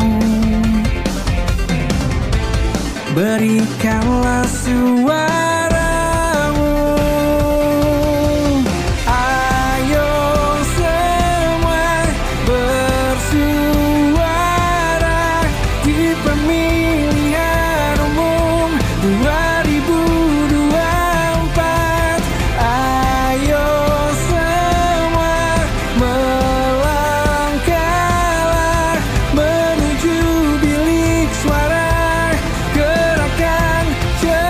memilih,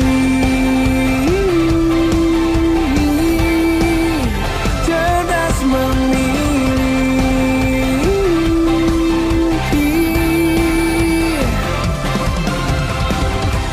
Ayo kawan semua, kini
Pukul 8 waktu Indonesia Barat.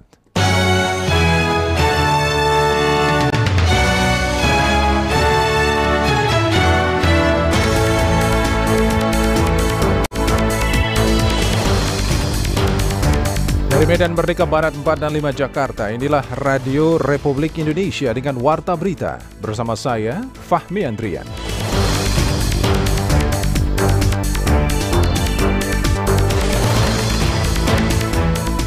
Kita awali dari berita nasional. Menteri Perdagangan Zulkifli Hasan mengungkapkan perwakilan perdagangan Republik Indonesia di 45 negara siap berkolaborasi dengan usaha mikro, kecil, dan menengah dan perusahaan rintisan. Perwakilan dagang tersebut tersebar di berbagai kawasan dunia seperti kawasan Eropa, Asia, Amerika Latin, Timur Tengah, dan masih banyak lainnya yang dapat dimanfaatkan oleh UMKM serta startup. Zulkifli mengatakan pentingnya kerjasama dan kolaborasi dalam memaksimalkan potensi perkembangan UMKM dan pelaku usaha rintisan, khususnya kerjasama dalam menggarap pasar dalam negeri dan luar negeri, sehingga dapat mendukung pertumbuhan ekonomi Indonesia. Perwakilan perdagangan di 45 negara di dunia siap berkolaborasi untuk mengembangkan pasar ekspor.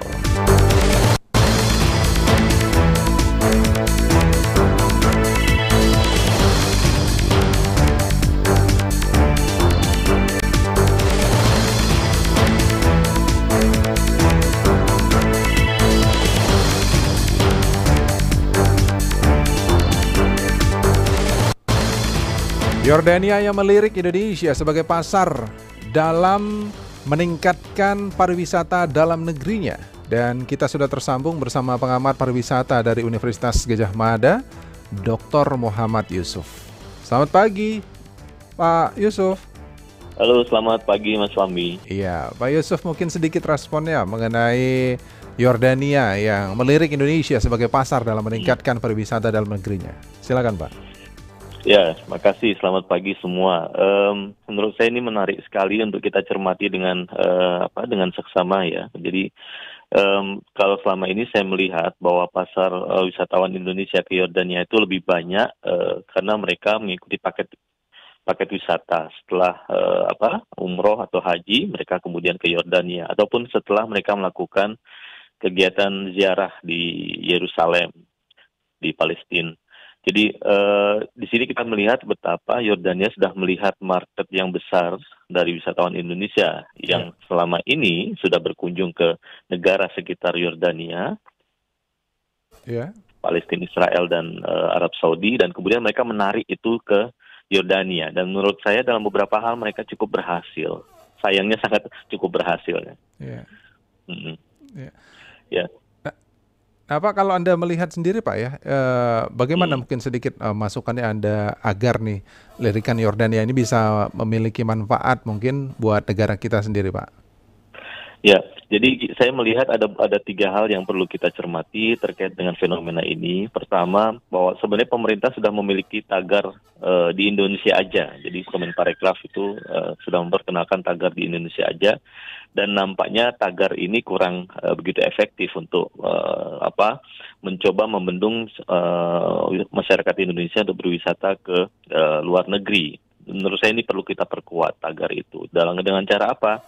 Dengan cara kita membangun pariwisata Indonesia lebih maksimal lagi. Jadi kalau di Indonesia sendiri sudah ada destinasi yang sangat bagus, yang menarik banyak kunjungan wisatawan Nusantara, menurut saya mereka juga akan berpikir ulang untuk berkunjung ke luar negeri karena cost-nya sangat besar. Yang kedua, menurut saya penguatan paket wisata. Jadi yang dilakukan oleh wisatawan pemerintah Jordania ini kan mereka membuat satu paket wisata, umroh plus Jordan, haji plus Jordan. Nah, menurut saya ini bisa kita tiru bagaimana kita kemudian membuat paket wisata bukan hanya untuk wisatawan domestik tapi wisatawan mancanegara. Karena selama ini kita lihat kunjungan wisatawan ke Bali itu kan sudah sangat besar, sudah semakin besar pasca pandemi ini, sudah semakin meningkat. Nah, bagaimana kita membuat paket wisata bukan hanya wisatawan itu ke Bali tetapi ke daerah sekitar Bali, misalnya Lombok, Labuan Bajo dan sekitarnya. Jadi model paket wisata ini menurut saya salah satu cara efektif yang bisa kita perkuat untuk memperluas dan menyebar wisatawan mancanegara bukan hanya ke 1 atau 2 destinasi saja. Yang ketiga menurut saya jumlah wisatawan ini kita bicara tentang bagaimana kita mendatangkan wisatawan mancanegara. Jadi termasuk wisatawan Jordania. Menurut saya jumlah kunjungan ini penting untuk kita capai, tetapi yang lebih penting dari itu adalah bagaimana kita memastikan length of stay wisatawan ini semakin panjang. Kemudian juga expenditure mereka itu semakin besar. Karena buat apa jumlah kunjungan besar kalau length of stay-nya singkat dan expenditure-nya juga tidak banyak gitu. Kita tidak dapat apa-apa atau kita dapat sedikit saja. Nah, bagaimana kita meningkatkan length of stay, meningkatkan expenditure? Tentu saja kita harus memperkuat atraksi wisata kita. Jadi membuat atraksi wisata menjadi lebih beragam, tidak monoton. Kemudian juga tentu memperkuat event. Nah, event ini menjadi salah satu cara untuk menarik wisatawan dan memaksa wisatawan stay lebih lama di tempat kita dan membelanjakan lebih banyak lagi. Iya. Mungkin seperti itu. Nah, Pak, kalau Anda melihat sendiri ya Pak, mungkin tidak sih misalnya kita tuh ada seperti kerjasama barter gitu mungkin ya, G2G gitu ya, yang mungkin akan lebih memudahkan dari kegiatan ini? Ya, saya melihat pariwisata ini menjadi kunci untuk membuka banyak pintu. Kaitannya dengan kerjasama bilateral, misalnya Indonesia dengan Jordania. Nah, menurut saya kita jangan hanya fokus kepada pariwisata saja dengan mendatangkan wisatawan dari Jordan atau sekitarnya, tapi juga bagaimana program pembangunan pariwisata ini menjadi kunci bagi kita untuk memperkuat kerjasama aspek-aspek yang lain, ekonomika, kemudian politika dan sebagainya, sehingga kita juga mendapatkan manfaat bukan hanya dari pariwisata, tapi juga dari perdagangan, dari ekonomi, dari politik, dari banyak aspek. Ya, menurut saya sekali lagi pariwisata bisa jadi kunci untuk membuka banyak sekali pintu-pintu kerjasama dengan negara-negara lain, termasuk bukan hanya dengan Jordania, tapi juga ketika kita memiliki hubungan diplomatik yang baik dengan Jordan, kita juga akan dilirik oleh negara-negara lain untuk mereka memiliki hubungan diplomatik yang baik dengan Indonesia. Jika itu sudah kita lakukan dengan Jordan misalnya. Jadi itu bisa membuka banyak sekali pintu dan peluang, termasuk investasi dan sebagainya untuk bisa kita tarik ke Indonesia. Oke, baik kalau begitu. Terima kasih sudah bergabung bersama Pro3, Pak. Mudah-mudahan nanti ini bisa berjalan dengan baik juga ya Pak Yusuf ya ke depannya. Kita doakan bersama. Terima kasih. Ya, selamat pagi Pak. Terima kasih. Selamat pagi selalu Pak Yusuf. Sama-sama. Ya, makasih. Ya, itu dia Pak Dr. Muhammad Yusuf, pengamat pariwisata dari Universitas Gadjah Mada UGM.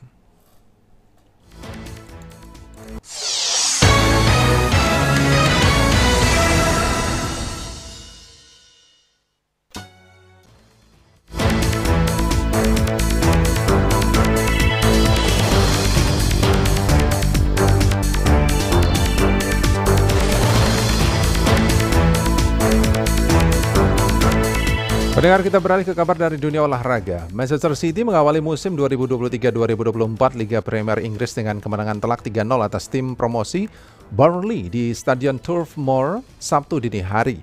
Erling Haaland menyumbang 2 gol dalam pertandingan tersebut, yaitu pada menit ke-4 dan 36.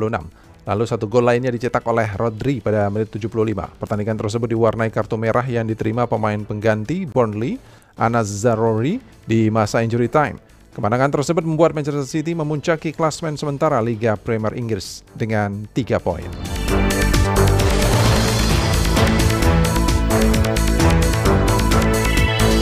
Demikian Warta Berita Pro 3 Radio Republik Indonesia. Tetaplah bersama kami untuk menyimak informasi aktual lainnya dalam program Indonesia Menyapa Pagi. Dapatkan juga beragam informasi aktual lainnya dalam portal resmi kami di rri.co.id, serta ikuti media sosial terverifikasi kami di Instagram dan Twitter @RRI Programatika. Saya Fahmi Andrian, selamat pagi.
Halo, Assalamualaikum pendengar Pro 3.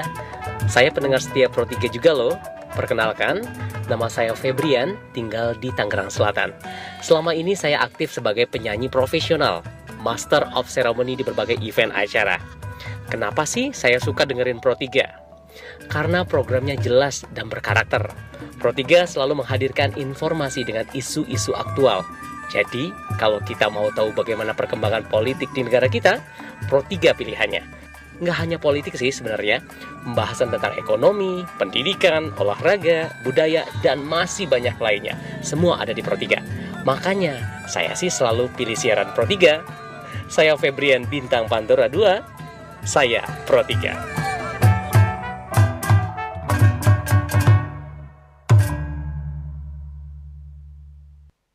Siaran Pro 3 jaringan berita nasional ini juga bisa Anda ikuti 24 jam di kota Sintang 99,6 FM, Gorontalo 96,7 FM, dan 88,8 FM, Manado 104,4 FM, Lok Sumawe 97,9 FM, Padang 88,4 FM.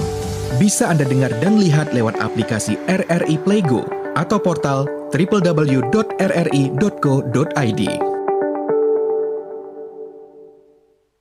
Tidak pernah terbayangkan oleh kami bahwa ini adalah kelalaian paling menyakitkan bagi kami.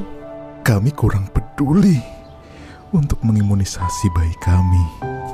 Ini bukan persoalan yang boleh terus diabaikan. Kami abai memberikan imunisasi PCV pada buah hati kami, hingga radang paru menyerang buah hati kami. Data menunjukkan radang paru atau pneumonia merupakan penyebab utama kematian pada anak di Indonesia. Setiap harinya 2-3 anak meninggal disebabkan radang paru atau pneumonia. Ayo, berikan imunisasi PCV pada anak usia 2, 3, dan 12 bulan, serta lengkapi imunisasi lainnya di Posyandu, Puskesmas, atau fasilitas layanan kesehatan lainnya. Pesan ini dipersembahkan oleh Kementerian Kesehatan Republik Indonesia. Indonesia Menyapa Pagi. Indonesia Menyapa Pagi bersama saya Fahmi Andrian. Selamat pagi pendengar Pro 3 RRI di Jaringan Nasional. Senang sekali ya saya bisa bersama Anda kembali di hari ini Sabtu ya, weekend tak terasa, tinggal 5 hari lagi kita menuju kemerdekaan tentunya. Tinggal menghitung hari ya. Apa yang sudah mungkin dipersiapkan dari tempat tinggal Anda mungkin? Lomba-lomba mungkin sudah digelar ya.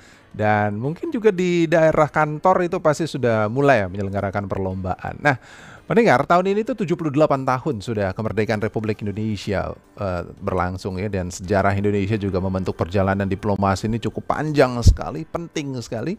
Ada beberapa tentunya momen penting dalam sejarah diplomasi Indonesia, dan salah satunya yang perlu diperhatikan adalah diplomasi Indonesia di masa kemerdekaan ini. Nah, kita akan membicarakannya pagi hari ini bersama juru bicara di Kementerian Luar Negeri Republik Indonesia, Pak Tengku Faizasyah, yang sudah sepertinya bergabung bersama kita ya.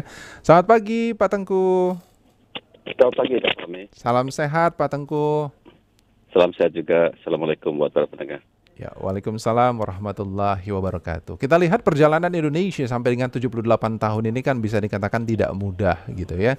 Dari mungkin 1928 kalau saya nggak salah itu waktu Sumpah Pemuda gitu ya, Kongres Sumpah Pemuda itu banyak sekali diplomasi terjadi sampai akhirnya Indonesia meraih kemerdekaan gitu ya. Tapi mungkin Pak Tengku, bagaimana Anda melihat perjalanan Indonesia yang sudah 78 tahun sampai dengan saat ini Pak?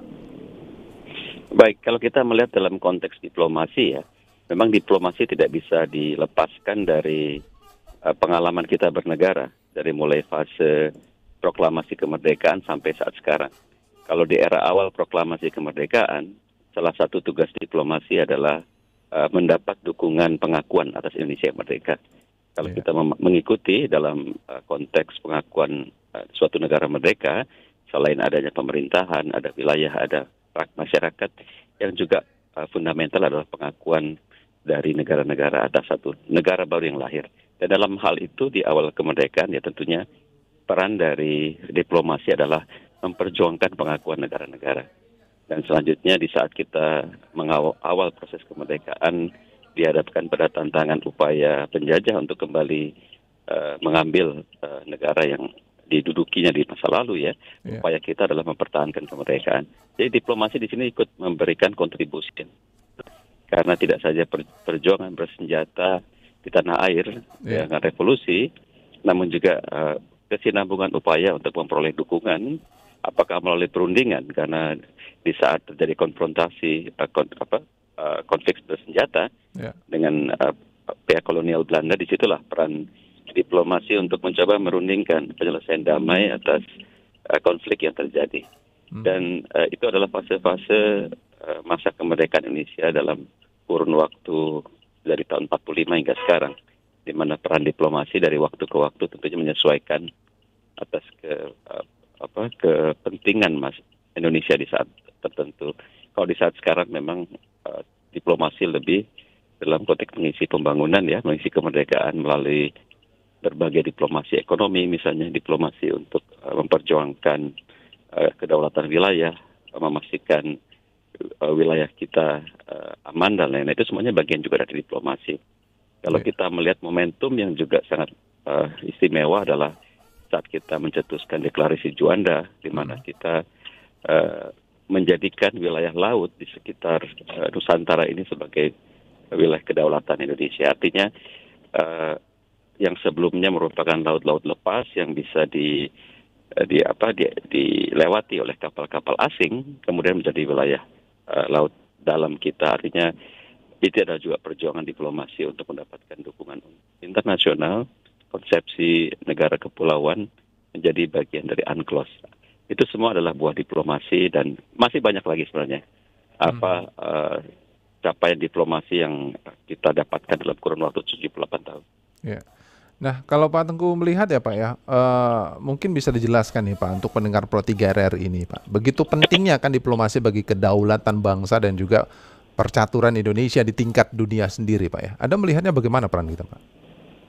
Ya, penting sekali ya. Diplomasi tentunya tidak menihilkan peranan dari upaya-upaya lain. Tapi diplomasi adalah salah satu instrumen yang digunakan oleh pemerintah dalam saat kita belum memiliki kemampuan atau daya juang tertentu ya. Katakanlah kalau kita berperang tentunya alat perang kita belum memadai di satu masa. Disitulah peran diplomasi secara maksimal diperjuangkan untuk mendapatkan pengakuan kemerdekaan, dukungan negara-negara di forum PBB bagi Indonesia yang pada saat itu dicoba diambil kembali ya.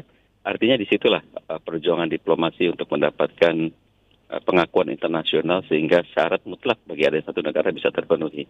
Memang diplomasi dari masa ke masa memiliki capaian yang berbeda-beda, namun setelah saya sebutkan tadi, setelah kita memperoleh kemerdekaan, maka fokus diplomasi seperti dijalankan oleh pemerintahan sekarang adalah mengisinya dengan aktivitas yang bisa memberikan nilai konkret dan dirasakan oleh masyarakat. Ya.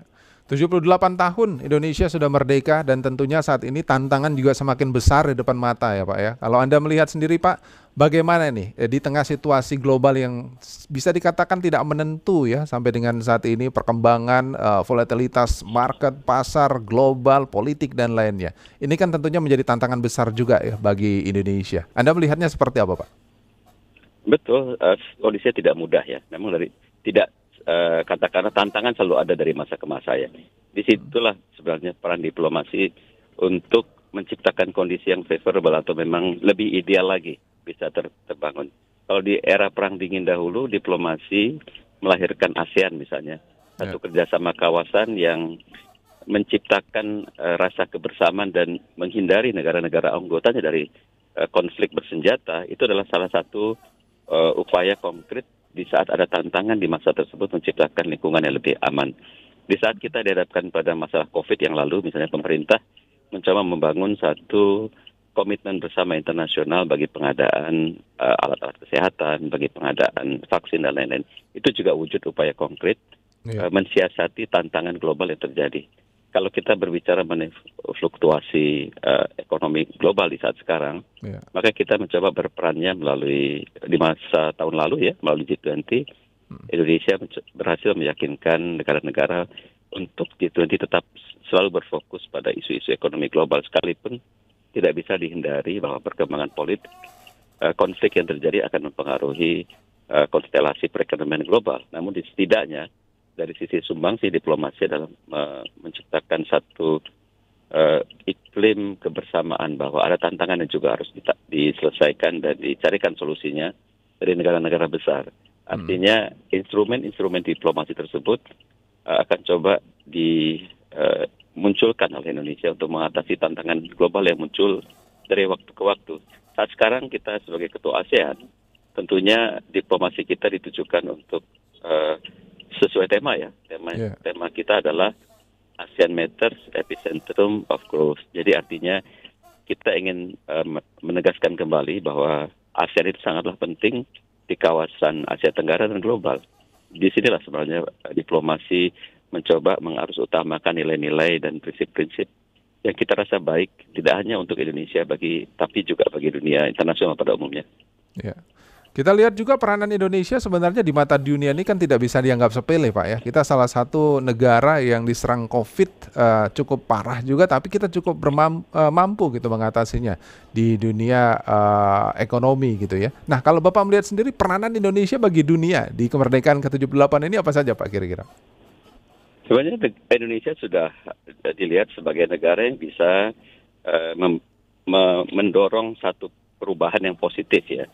Kalau kita mencermati Indonesia selalu dijadikan sahabat atau teman oleh banyak negara, sekalipun di antara mereka ada perbedaan prinsip-prinsip politik ataupun ideologi ya, negara barat, negara timur, negara besar pada umumnya ingin mengajak Indonesia menjadi bagian dari solusi yang positif bagi dunia internasional. Artinya Indonesia atau kesertaan Indonesia dimanapun sangat diperhitungkan oleh negara-negara di dunia ini, sehingga kita seringkali ditarik untuk menjadi bagian dari satu inisiatif global. Tapi tentunya kita akan selalu mengedepankan kepentingan nasional dan berpijak pada prinsip-prinsip yang katakanlah berdasarkan nilai-nilai dasar kita ya.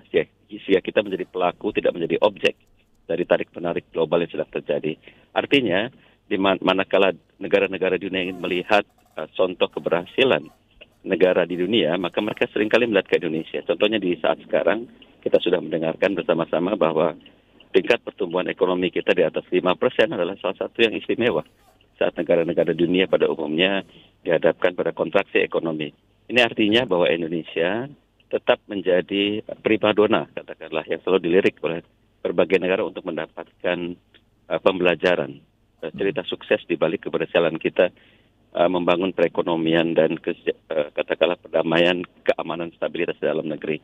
Ini tanpa harus kita berbuat banyak, masyarakat dunia yang sudah menilai Indonesia sebagai salah satu contoh terbaik. Jadi diplomasi melalui capaian ekonomi pembangunan juga menjadi salah satu nilai jual kita sebagai negara. Oke, baik. Nah, Pak Teguh, mungkin terakhir harapan Anda di kemerdekaan Indonesia nih di 78 tahun sudah merdeka dan mungkin juga pesan-pesannya kepada pendengar Pro 3, Pak. Silakan, Pak. Ya, kita sudah melalui kemerdekaan 78 tahun ya. Mungkin ada peralihan generasi dari waktu ke waktu. Anak-anak muda tentunya harus memiliki rasa bangga atas capaian Republik ini dalam 78 tahun, juga capaian di bidang diplomasi. Mereka lah yang akan merawat capaian diplomasi dan capaian pembangunan untuk kemudian bangsa ini bisa lebih maju lagi di masa datang. Oleh karena itu tetap optimis sebagai bangsa Indonesia dan mencoba memberikan yang terbaik. Baik, kalau begitu terima kasih atas waktunya Pak Tengku. Selamat pagi, salam sehat selalu Pak Tengku. Selamat pagi, Waalaikumsalam warahmatullahi wabarakatuh. Waalaikumsalam warahmatullahi wabarakatuh. Juru bicara Kementerian Luar Negeri Republik Indonesia, Tengku Faizasyah, yang sudah bergabung bersama kita, tetap mempertahankan tentunya kemerdekaan Indonesia, dan begitu panjang ya perjalanan Indonesia sampai dengan akhirnya kita sudah merdeka 78 tahun. Apa yang kira-kira bisa kita pertahankan dari kemerdekaan ini, dan tentunya juga pendengar Pro 3 nanti bisa bergabung bersama kita di segmen Warga Bicara ya. Nah, pendengar, nanti kami akan kembali lagi setelah informasi yang satu ini, tetaplah bersama kami.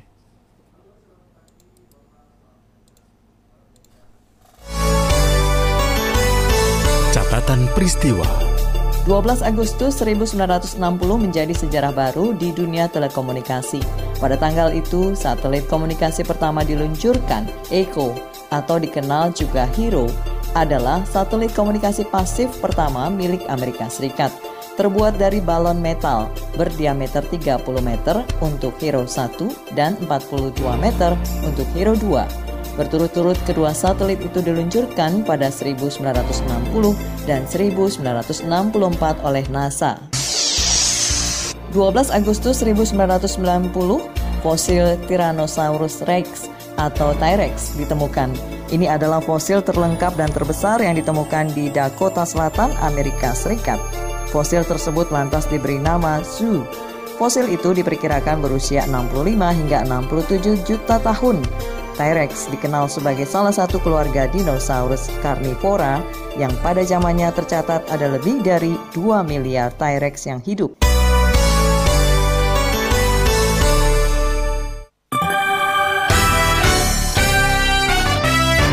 Indonesia Menyapa Pagi. Indonesia Menyapa Pagi masih bersama saya Fahmi Andrian, dan pendengar, kita juga akan membahas mengenai kemerdekaan Indonesia yang sudah 78 tahun ini dan mengalami begitu banyak diplomasi ya di Indonesia untuk masa kemerdekaan sendiri. Perjalanan cukup panjang sekali sampai akhirnya sudah 78 tahun umur kita ya. Kita akan membahasnya bersama pakar perdagangan ekonomi dunia dan politik internasional dari Universitas Gadjah Mada, Yogyakarta, Riza Nur Arfani, yang sudah bergabung bersama kita. Pak Riza, selamat pagi Pak. Pak Riza. Ya, selamat pagi Mas Fahmi. Salam sehat Pak Riza. Ya, sama, salam sehat juga, makasih. Pak Riza, kalau kita lihat sudah 78 tahun Indonesia merdeka dan perjalanannya juga cukup panjang sampai kita berumur 78 tahun sampai dengan saat ini. Diplomasi yang terjadi juga cukup banyak sekali. Apa mungkin yang bisa Pak Riza lihat dari diplomasi yang begitu panjang sampai kita merdeka ke 78 tahun ini, Pak? Ya, kalau kita merujuk pada momen-momen penting ya di antara bulan Agustus 1945 sampai Desember 1949 ketika ada penyerahan secara resmi ya kedaulatan dari Belanda ke Indonesia, maka itulah fondasi diplomasi kita. Kita bisa lihat bagaimana para pendiri bangsa ini merancang satu strategi diplomasi yang cukup lengkap gitu, yang basisnya tidak hanya diplomasi politik, tetapi juga nanti kita akan lihat bagaimana diplomasi itu dikombinasikan dengan ketahanan militer, geopolitik ya artinya ya, dan juga ketahanan ekonomi. Itu yang saya kira menjadi pelajaran penting ya, momen-momen penting dari Indonesia, dan saya kira kita sudah sampai pada tahap merealisasikan cita-cita para pendiri bangsa kita dalam ketiga jenis diplomasi yang tadi saya sebutkan. Gitu. Ya. Nah, kalau kita lihat sampai dengan saat ini sendiri kan tantangan Indonesia itu yang cukup berat adalah di dunia global ekonomi sendiri ya Pak ya. COVID 2 tahun lalu begitu mengguncang seluruh dunia yang ada, tapi Indonesia cukup mampu bertahan dengan cukup baik sekali sampai dengan saat ini. PDB kita ya bisa dikatakan bagus lah, positif gitu ya. Nah, ada mungkin Pak catatan-catatan dari Anda mengenai ekonomi kita sendiri yang begitu bisa dikatakan volatilitasnya cukup tinggi sekali ya untuk menghadapi tantangan dunia yang begitu besar seperti yang ada di depan mata. Ya, tantangan terbesar tentu saja adalah bagaimana kita keluar dari yang disebut sebagai jebakan negara middle income. Itu yang saya kira menjadi tantangan paling serius saat ini. Walaupun sebetulnya beberapa lembaga internasional seperti Bank Dunia sudah menaikkan status Indonesia kembali ke level upper middle income country, negara dengan pendapatan menengah ke atas ya sekarang ini. Tapi itu tidak cukup saya kira ya untuk nanti menyambut bagaimana tadi yang saya sebut fondasi yang sudah dibikin di antara 45 sampai 49 itu untuk pembangunan ekonomi kita, perlu langkah-langkah yang lebih strategik. Saya kira satu yang sudah digagas adalah bagaimana Indonesia nanti bisa diakui secara legitimate ya oleh negara-negara lain, oleh masyarakat nasional secara ekonomi, dengan memulai proses aksesi ya, menjadi anggota dari OECD, Organization of Economic Cooperation and Development. Itu satu langkah yang strategik yang menurut saya harus segera dimulai, momentumnya sudah ada, dan itu sejalan dengan strategi diplomasi ekonomi yang sudah dirancang selama mungkin 10 tahun terakhir ya, Mas Fahmi. Itu yang mungkin jadi tantangan terbesarnya di sana. Gitu. Iya. Tapi kalau Anda melihat sendiri Pak, Indonesia sebenarnya kalau kita bahas ekonomi ya cukup baik ya Pak ya untuk menghadapi ke depan ini ya? Iya, dengan pengalaman 2-3 tahun belakangan yang tadi Mas Fahmi menyampaikan terpa badai COVID-19, kita berada di kelompok negara-negara yang mungkin saya sebut excellent ya dalam mengatasi krisis itu. Dan belum selesai krisisnya, ada hantu resesi ekonomi global gitu. Itu juga nanti perlu diantisipasi seperti apa. Tapi kalau lihat indikator-indikator makroekonomi kita, nampaknya kita cukup optimis akan bisa melaluinya juga. Asalkan tadi itu ya dengan persiapan yang matang gitu untuk melihat bagaimana diplomasi ekonomi yang dirancang oleh pemerintah kita nanti berdampak langsung ya pada sektor-sektor di domestik gitu Mas. Iya. Kalau Pak Riza melihat persiapan-persiapan apa saja Pak yang kira-kira harus kita lakukan Pak? Persiapan yang paling utama adalah kalau kita bicara soal ancaman resesi, tentu saja adalah menyiapkan level konsumsi masyarakat kita itu pada level yang cukup begitu. Dan saya kira pengalaman 2 tahun belakangan ini dengan berbagai program ini ya, program antisipasi pada krisis bisa menjadi landasan. Jadi itu penting untuk menjaga daya beli itu masyarakat. Dan yang kedua saya kira dari sisi fiskal kita juga cukup prudent mengelolanya, dan itu tetap perlu dipertahankan. Nanti alokasi yang dirancang oleh pemerintah perlu mempertimbangkan soal daya beli. Tapi yang paling penting adalah sektor-sektor yang berpotensi meningkatkan nilai tambah. Itu perlu menjadi perhatian, karena kecenderungan 15 tahun terakhir di ekonomi kita itu adalah deindustrialisasi. Artinya sektor manufaktur kita melempem gitu. Itu padahal sektor yang nilai tambahnya paling besar ya. Tapi kita bicara juga trickle down efeknya juga besar kalau kita bicara soal industrialisasi. Nah, perkaranya adalah 15 tahun terakhir kita mengalami fenomena yang sebaliknya.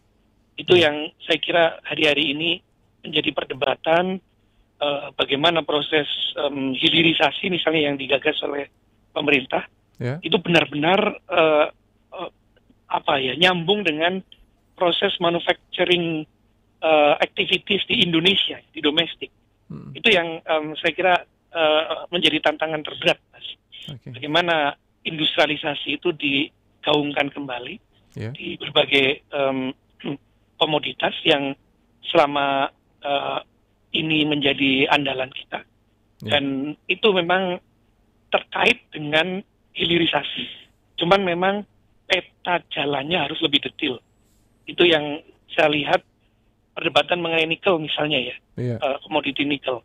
Itu nampak sekali di antara pihak-pihak yang berkepentingan, para pemangku kepentingan, belum nyambung satu sama lain.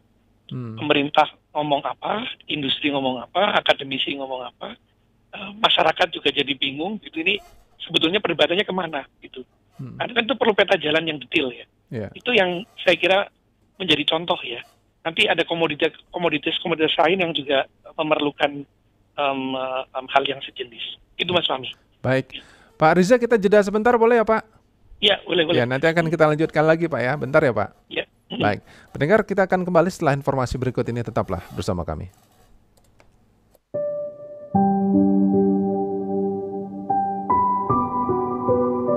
Kebinekaan termasuk keberagaman agama merupakan anugerah dari Allah Subhanahu wa Ta'ala.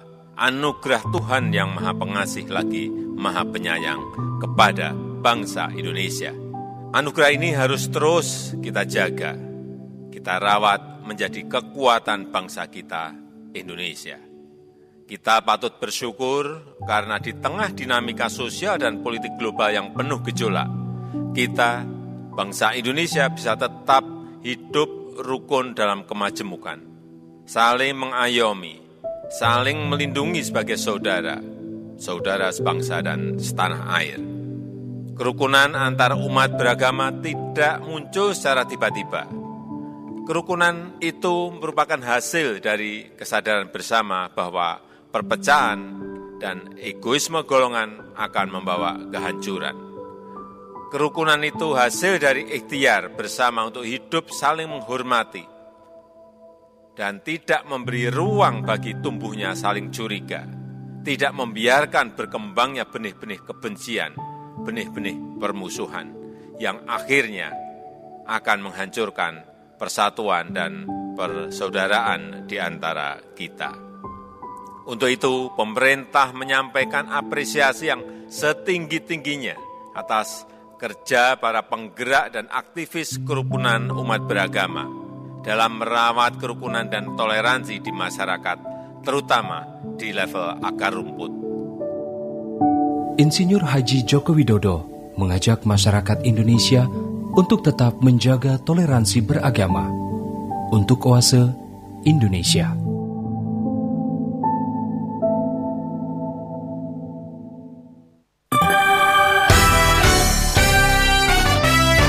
Indonesia Menyapa Pagi.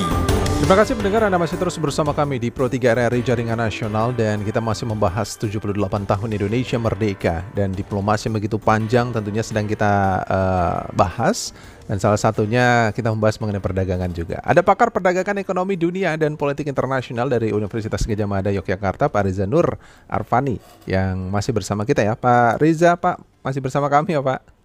Ya. Iya, Pak Riza, kalau Anda tadi mengatakan kan ada sektor nilai tambah ini yang harus dipersiapkan dengan cukup baik sekali Pak ya. Kalau Anda melihat ini persiapan-persiapan yang tadi yang sudah sebutkan ya ada beberapa. Tapi kalau kita berbicara mengenai pertambangan ini kan sebenarnya Indonesia cukup kaya sekali Pak ya dengan hasil tambangnya dan harusnya juga regulasi-regulasi ini cukup mendukung gitu ya untuk ke depan kita dan mata dunia sebenarnya kan menuju kepada kita Pak ya. Apalagi kalau soal nikel ini future-nya ke depannya kita akan menjadi ladang yang paling besar gitu kan ya. Nah, Bapak melihatnya gimana Pak? Ya itu yang tadi saya sampaikan kalau kita bisa menengok ke belakang sedikit dan pelan-pelan berdialog di antara kita dan merancang roadmap tadi ya, peta jalan yang detail. Saya kira segala hiruk pikuk yang kita hadapi selama setahun 2 tahun terakhir ya, karena keputusan kita untuk melarang ekspor PG nikel akan bisa pelan-pelan disambungkan satu sama lain kepentingannya ya. Karena saya melihat di tahun 2020 ketika kita memutuskan untuk melarang ekspor PG nikel itu, keputusan ini nyambung dengan peta jalan yang dulu di zaman Pak SBY, di periode kedua Pak SBY itu sudah digaungkan. Bentuknya adalah MP3EI, Master Plan Percepatan Ekonomi Indonesia, dan sektor pertambangan menjadi andalan di sana dan hilirisasi menjadi strategi yang kunci diterapkan di sana. Yang agak missing adalah bagaimana kita dipahamkan oleh pemerintah MP3EI itu masih ada apa enggak gitu. Dalam hemat saya masih sebetulnya. Dan itu bisa menjadi panduan lebih jauh untuk tidak hanya untuk pemerintah ya, tapi yang paling penting adalah untuk bisnis dan industri yang terkait. Sejauh ini kita agak missing di sana dan kita perlu duduk bersama lagi. Sebetulnya di masing-masing komoditas di pertambangan ya, apa yang harus dilakukan? Kalau misalnya nikel menjadi contoh tadi, 2020 kita sudah sampaikan ke dunia. Kita firm dengan proses smelterisasi, proses pemurnian. Nah, firmnya itu kalau nyambung dengan industri seperti apa? Itu yang nampaknya masih miss gitu. Jadi ada banyak perdebatan dalam soal itu dan ini terkait dengan posisi Indonesia di industri nikel dalam global supply chain, dalam rantai pasok yang berkaitan dengan industri ini. Nanti kaitannya dengan saya kira sektor otomotif ya, yang kita juga sudah punya peta jalannya tapi belum terlalu detail untuk menjadi hub produser dari baterai. Bagaimana itu dijalankan? Industri menunggu itu sebetulnya. Industri di sini saya sampaikan ada berbagai level ya, level multinational corporation PMA ya, bentuknya investasi asing, level industri nasional yang besar-besar, dan level supplier yang kecil-kecil. Ini yang saya kira perlu dipetakan lebih jauh dan sejauh ini usaha itu sudah ada, tapi perlu lebih digencarkan, dapat didetilkan yang tadi saya sebut ya. Dan itu menyangkut dialog yang lebih genuine itu, lebih dari hati ke hati. Kita tidak bisa mengandalkan perdebatan opini ya di media, di media sosial, tidak bisa. Harus ada langkah-langkah yang lebih konkret, yang menyambungkan tadi para pemangku kepentingan yang terkait itu, dan di sanalah genuinitas akan menjadi modal ya untuk kita nanti bersinergi dan akhirnya keluar itu satu suara begitu. Itu yang saya kira diperlukan. Kita perlu mengajak teman-teman yang selama ini aktif mengkritik pemerintah untuk duduk bareng dan melihat seperti apa sebetulnya gambar konkretnya di lapangan. Iya. Itu Mas. Kalau ini sudah sinkron ya, seperti yang harapan mungkin Bapak, ini kan efeknya pasti akan cukup besar ya Pak ya? Sangat besar Mas. Iya. Jadi kalau itu sinkron, kita sama-sama kemudian berpikir mengenai tadi ya, upaya yang lebih konkret untuk mewujudkan nilai tambah gitu, atau trickle down effect, efek yang ini berkaitan dengan tenaga kerja, dengan upskilling dari tenaga kerja kita. Nah itu akan lebih konkret. Sekarang ini semua orang bertanya-tanya, sebetulnya mengarahnya kemana nih? Gitu. Tidak hanya untuk nikel ya Mas, nanti untuk batu bara juga begitu. Kalau kita bicara perkebunan juga begitu, sawit kita mau dikemanakan, tembakau kita mau dikemanakan, itu dalam kajian kami memang masih banyak sekali PR yang harus dikerjakan oleh kita secara domestik. Gitu. Baik, terima kasih Pak Riza sudah berbagi informasi kepada Pro 3. Lain waktu kita ngobrol lagi ya Pak Riza. Oke, siap. Baik, selamat pagi, salam sehat selalu Pak Riza. Ya, sama-sama, makasih. Riza Nur Arfani, pakar perdagangan ekonomi dunia, politik internasional dari Universitas Gadjah Mada, Yogyakarta. Kami akan kembali pendengar setelah informasi berikut ini, tetaplah bersama kami. Kilas Berita. Kilas Berita.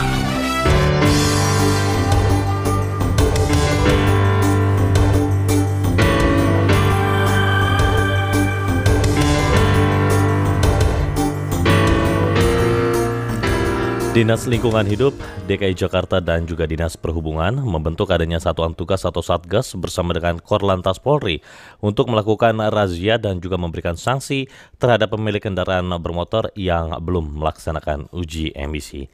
Disampaikan Kepala Dinas Lingkungan Hidup DKI Jakarta, Asep Kuswanto, yang menjelaskan bahwa perlu adanya langkah-langkah konkret agar warga Jakarta yang memiliki kendaraan bermotor dapat melaksanakan uji emisi secara masif sekaligus juga sebagai upaya dalam mengurangi adanya polusi di wilayah DKI Jakarta dan sekitarnya.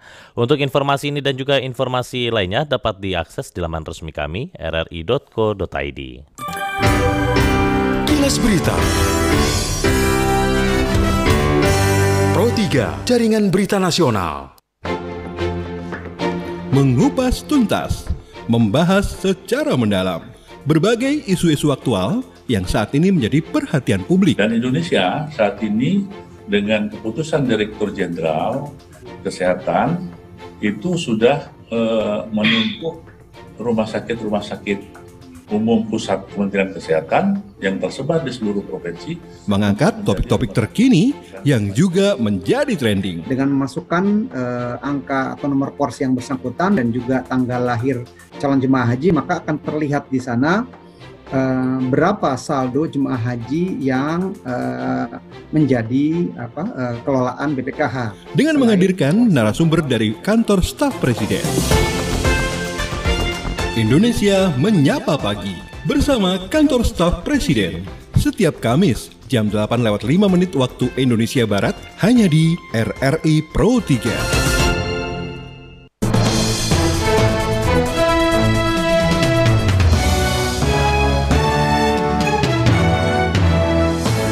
Pro 3, Jaringan Berita Nasional. Indonesia Menyapa Pagi.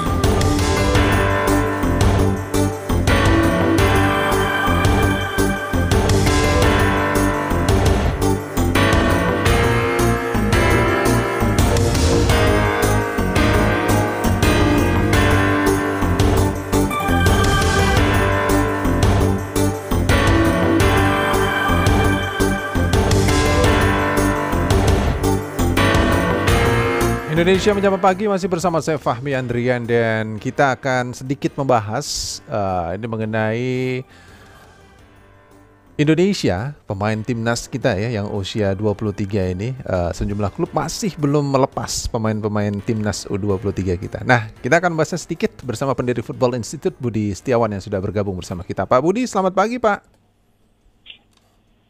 Pak Budi, selamat pagi. Selamat pagi Mas Fahmi. Iya, salam olahraga Pak. Salam olahraga. Iya. Pak, ini mungkin sedikit informasi kepada pendengar Pro 3 ini. Sampai dengan saat ini kan katanya nih Pak ya, saya nggak tahu update terakhirnya, mungkin Bapak juga sudah punya ya. Ini kan pemain untuk timnas U23 ini dan sejumlah klub belum melepasnya sampai dengan saat ini gitu Pak ya. Nah, kita ingin tahu nih Pak, apakah benar seperti itu sampai dengan saat ini? Terus kira-kira kenapa ya sampai bisa begitu terjadinya? Apakah mungkin ada regulasi dari FIFA terkait para pemain ini Pak? Silakan. Iya, jadi kan kemarin kan memang 2 hari yang lalu Pak Sumarji sebagai Ketua BTN mengeluhlah kepada teman-teman media bahwa ini ada beberapa klub yang belum melepas pemain, diantaranya itu adalah PSM Makassar dan juga Persija Jakarta. Yeah. Nah sebetulnya ini memang FIFA mengatur tentang bagaimana tata cara pelepasan pemain yang ada di klub untuk kepentingan tim nasional, yaitu di regulasi on status and transfer players. Jadi itu dijelaskan bahwa klub memang memiliki kewajiban untuk melepas pemain dengan catatan itu memang di dalam kalender FIFA Matchday. Nah pertanyaannya lalu kan kemudian apakah agenda AFF U23 ini masuk ke dalam agenda FIFA Matchday? Nah, rata-rata pemain pelatih di Liga 1 ini kan dominan pelatih asing yang mereka sudah warawiri keliling melatih klub di berbagai kompetisi dan liga dan mereka paham sekali aturan tentang itu. Jadi ketika memang itu bukan dalam kalender FIFA Matchday, ada keengganan dari para pelatih untuk melepas pemain-pemainnya. Nah, ini kan artinya di sini kita melihat ada 2 kepentingan yang berbenturan. Satu, BTN memiliki concern terhadap peningkatan prestasi timnas. Yang kedua, bahwa klub juga punya kepentingan untuk menjaga kinerja performanya mereka di kompetisi. Itu kan menjadi KPI-nya pelatih kepala yang ada di Liga 1 nih. Nah sebetulnya kan ini kan bisa dikomunikasikan. Walaupun memang ada regulasinya, tapi juga ada kepentingan tim nasional. Ini sebetulnya tinggal dimoderasi aja antara badan tim nasional dengan liga dan juga klub-klub yang memang ini kita punya agenda ini. Nah ini tinggal bagaimana selanjutnya AFF yang senior aja itu kan tidak masuk dalam agenda FIFA Matchday, apalagi yang junior. Nah kemarin juga kalau nggak salah Sintayong juga sempat bicara, udahlah nggak usah ikut-ikutan di mana kompetisi di ASEAN karena terlalu banyak menyita perhatian pemain-pemain yang ada di situ. Nah, tapi kan memang agenda ini kan sudah ditetapkan oleh PSSI, artinya tetap harus dilalui. Nah, Vietnam, Thailand sebetulnya juga ikut partisipasi dalam AFF U23 ini. Tapi mereka juga memiliki kendala yang sama dengan negara ASEAN yang lain dan terutama Indonesia. Banyak pelatih-pelatihnya tidak melepas pemain-pemain inti untuk U23. Dan mereka, Vietnam dan Thailand itu akan mengirim pemain-pemain lapis kedua. Nah seharusnya ini bisa dicontoh oleh Indonesia, nggak usah kita terlalu minta pemain-pemain yang bagus atau pemain inti untuk U23. Sebetulnya ini menjadi kesempatan bagi BTN dan juga timnas U23 untuk mencari pemain-pemain pelapis yang untuk dipersiapkan di event-event selanjutnya. Karena kan sepanjang tahun ini banyak sekali nih event-event tim nasional. Setelah AFF U23 ada AFC U23, habis itu ada Asian Games. Nah ini kan kita Sintayong ini udah punya pemain-pemain intinya dia. Nah tinggal selanjutnya bagaimana kesempatan kalender di AFF U23 ini mencari pemain-pemain yang lain dibandingkan pemain yang sudah sering masuk timnas. Mungkin itu dulu ininya. Jadi solusinya seperti itu untuk sementara ini ya? Iya. Karena ini udah banyak yang ke Rizky Ridho nggak dilepas oleh Persija. Mas Do nggak mau melepas. Begitu juga Dewangga, PSIS juga nggak mau melepas. Kan ini seharusnya bisa menjadi kesempatan untuk mengambil pemain-pemain yang ada di Elite Pro Academy. Walaupun memang belum dimulai kan Elite Pro Academy ada yang usia U20, 18 segala macam. Mungkin itu bisa menjadi opsi-opsi pilihan, termasuk juga pemain-pemain muda yang ada di Liga 1 ini, mereka pasti berharap untuk bisa masuk ke timnas, walaupun levelnya masih di ASEAN. Tapi ini penting bagi pemain-pemain muda itu untuk merasakan atmosfer bermain di tim nasional berhadapan dengan lawan-lawan di ASEAN. Jam terbang lebih harus kita utamakan. Kenapa AFF tidak bisa masuk ke FIFA ya Pak? Karena dalam regulasi itu yang diatur oleh FIFA Matchday itu hanya berkaitan dengan FIFA World Cup. Kualifikasi itu masuk FIFA Matchday. Lalu juga konfederasi, ada AFC kalau di Asia. Nah, Asian Games itu masuk dalam kalender FIFA Matchday. Iya. Jadi yang hanya terkait dengan FIFA dan juga konfederasi itu masih diakomodir oleh FIFA masuk ke dalam agenda atau kalender FIFA Matchday. Tapi kalau untuk yang ASEAN, yang regional, itu nggak masuk dalam FIFA Matchday. Kecuali AFF bisa melobi misalnya AFC atau melobi FIFA untuk agenda AFF ini bisa masuk dalam kalender FIFA Matchday, tapi kan itu tidak pernah dilakukan dan sampai sekarang itu belum pernah terjadi. Kalau untuk yang senior sih saya pasti yakin itu pasti akan dilepas, tapi karena ini untuk kepentingan AFF U23, nah ini jadi banyak keengganan dari klub-klub untuk melepas pemain-pemain intinya. Iya, karena mereka juga mungkin menjaga pemain inti ini dengan cukup baik, apalagi perjalanan liga cukup panjang gitu ya. Iya, ini kan sekarang walaupun sudah masuk week 7, tim-tim besar yang dahulu memimpin klasemen atau berada di papan atas ini kan semuanya kan dalam posisi yang tidak baik. Persebaya, Arema ada di papan bawah. Nah, mereka membutuhkan juga kan pemain-pemainnya itu. Sementara Persija lagi berjuang untuk di papan atas. Ketika ada 1 atau 2 pemain yang diambil untuk timnas U23 yang bukan dalam kalender FIFA, pasti ada keengganan. Nah ini sebetulnya BTN memiliki obligasi juga kepada teman-teman klub untuk memberitahu nih kalender kompetisi, kalender tim nasional seperti ini, target kita di sini, kira-kira bagaimana kontribusi dari klub-klub di setiap event kalender ini. Nah itu kan saya nggak ngelihat itu pernah dikomunikasikan, karena kalau itu dikomunikasikan tidak mungkin Pak Marji itu komplain secara terbuka. Padahal ini kan satu organisasi semuanya yang bisa sebetulnya selesai gitu loh di dalam pertemuan-pertemuan informal itu selesai. Nah ini kan kita sayangkan, jadi seolah-olah kayak nggak ada koordinasi antara BTN, antara Liga dan teman-teman klub ini jadi agak berjarak. Nah ini menjadi situasi yang sebetulnya nggak baik gitu untuk menjadi konsumsi publik. Oke, baik kalau gitu Pak Budi, terima kasih sudah bergabung bersama Pro3. Mudah-mudahan solusi ini cukup baik lah untuk pemain lapis 2 nanti bisa lebih berkembang dengan cukup pesat. Selamat pagi Pak Budi, salam sehat selalu Pak. Selamat pagi, Suami, terima kasih, sehat selalu.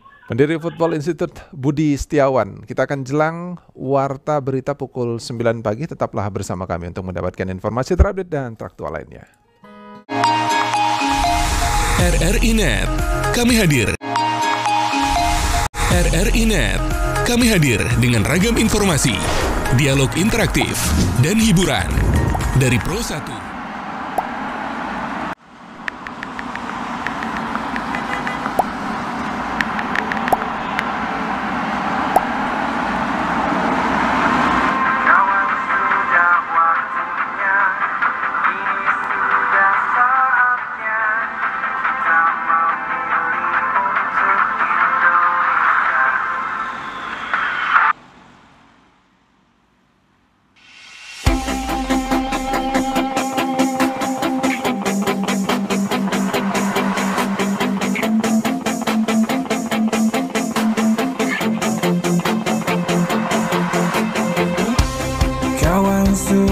Waktunya, ini sudah saatnya kita memilih untuk ini.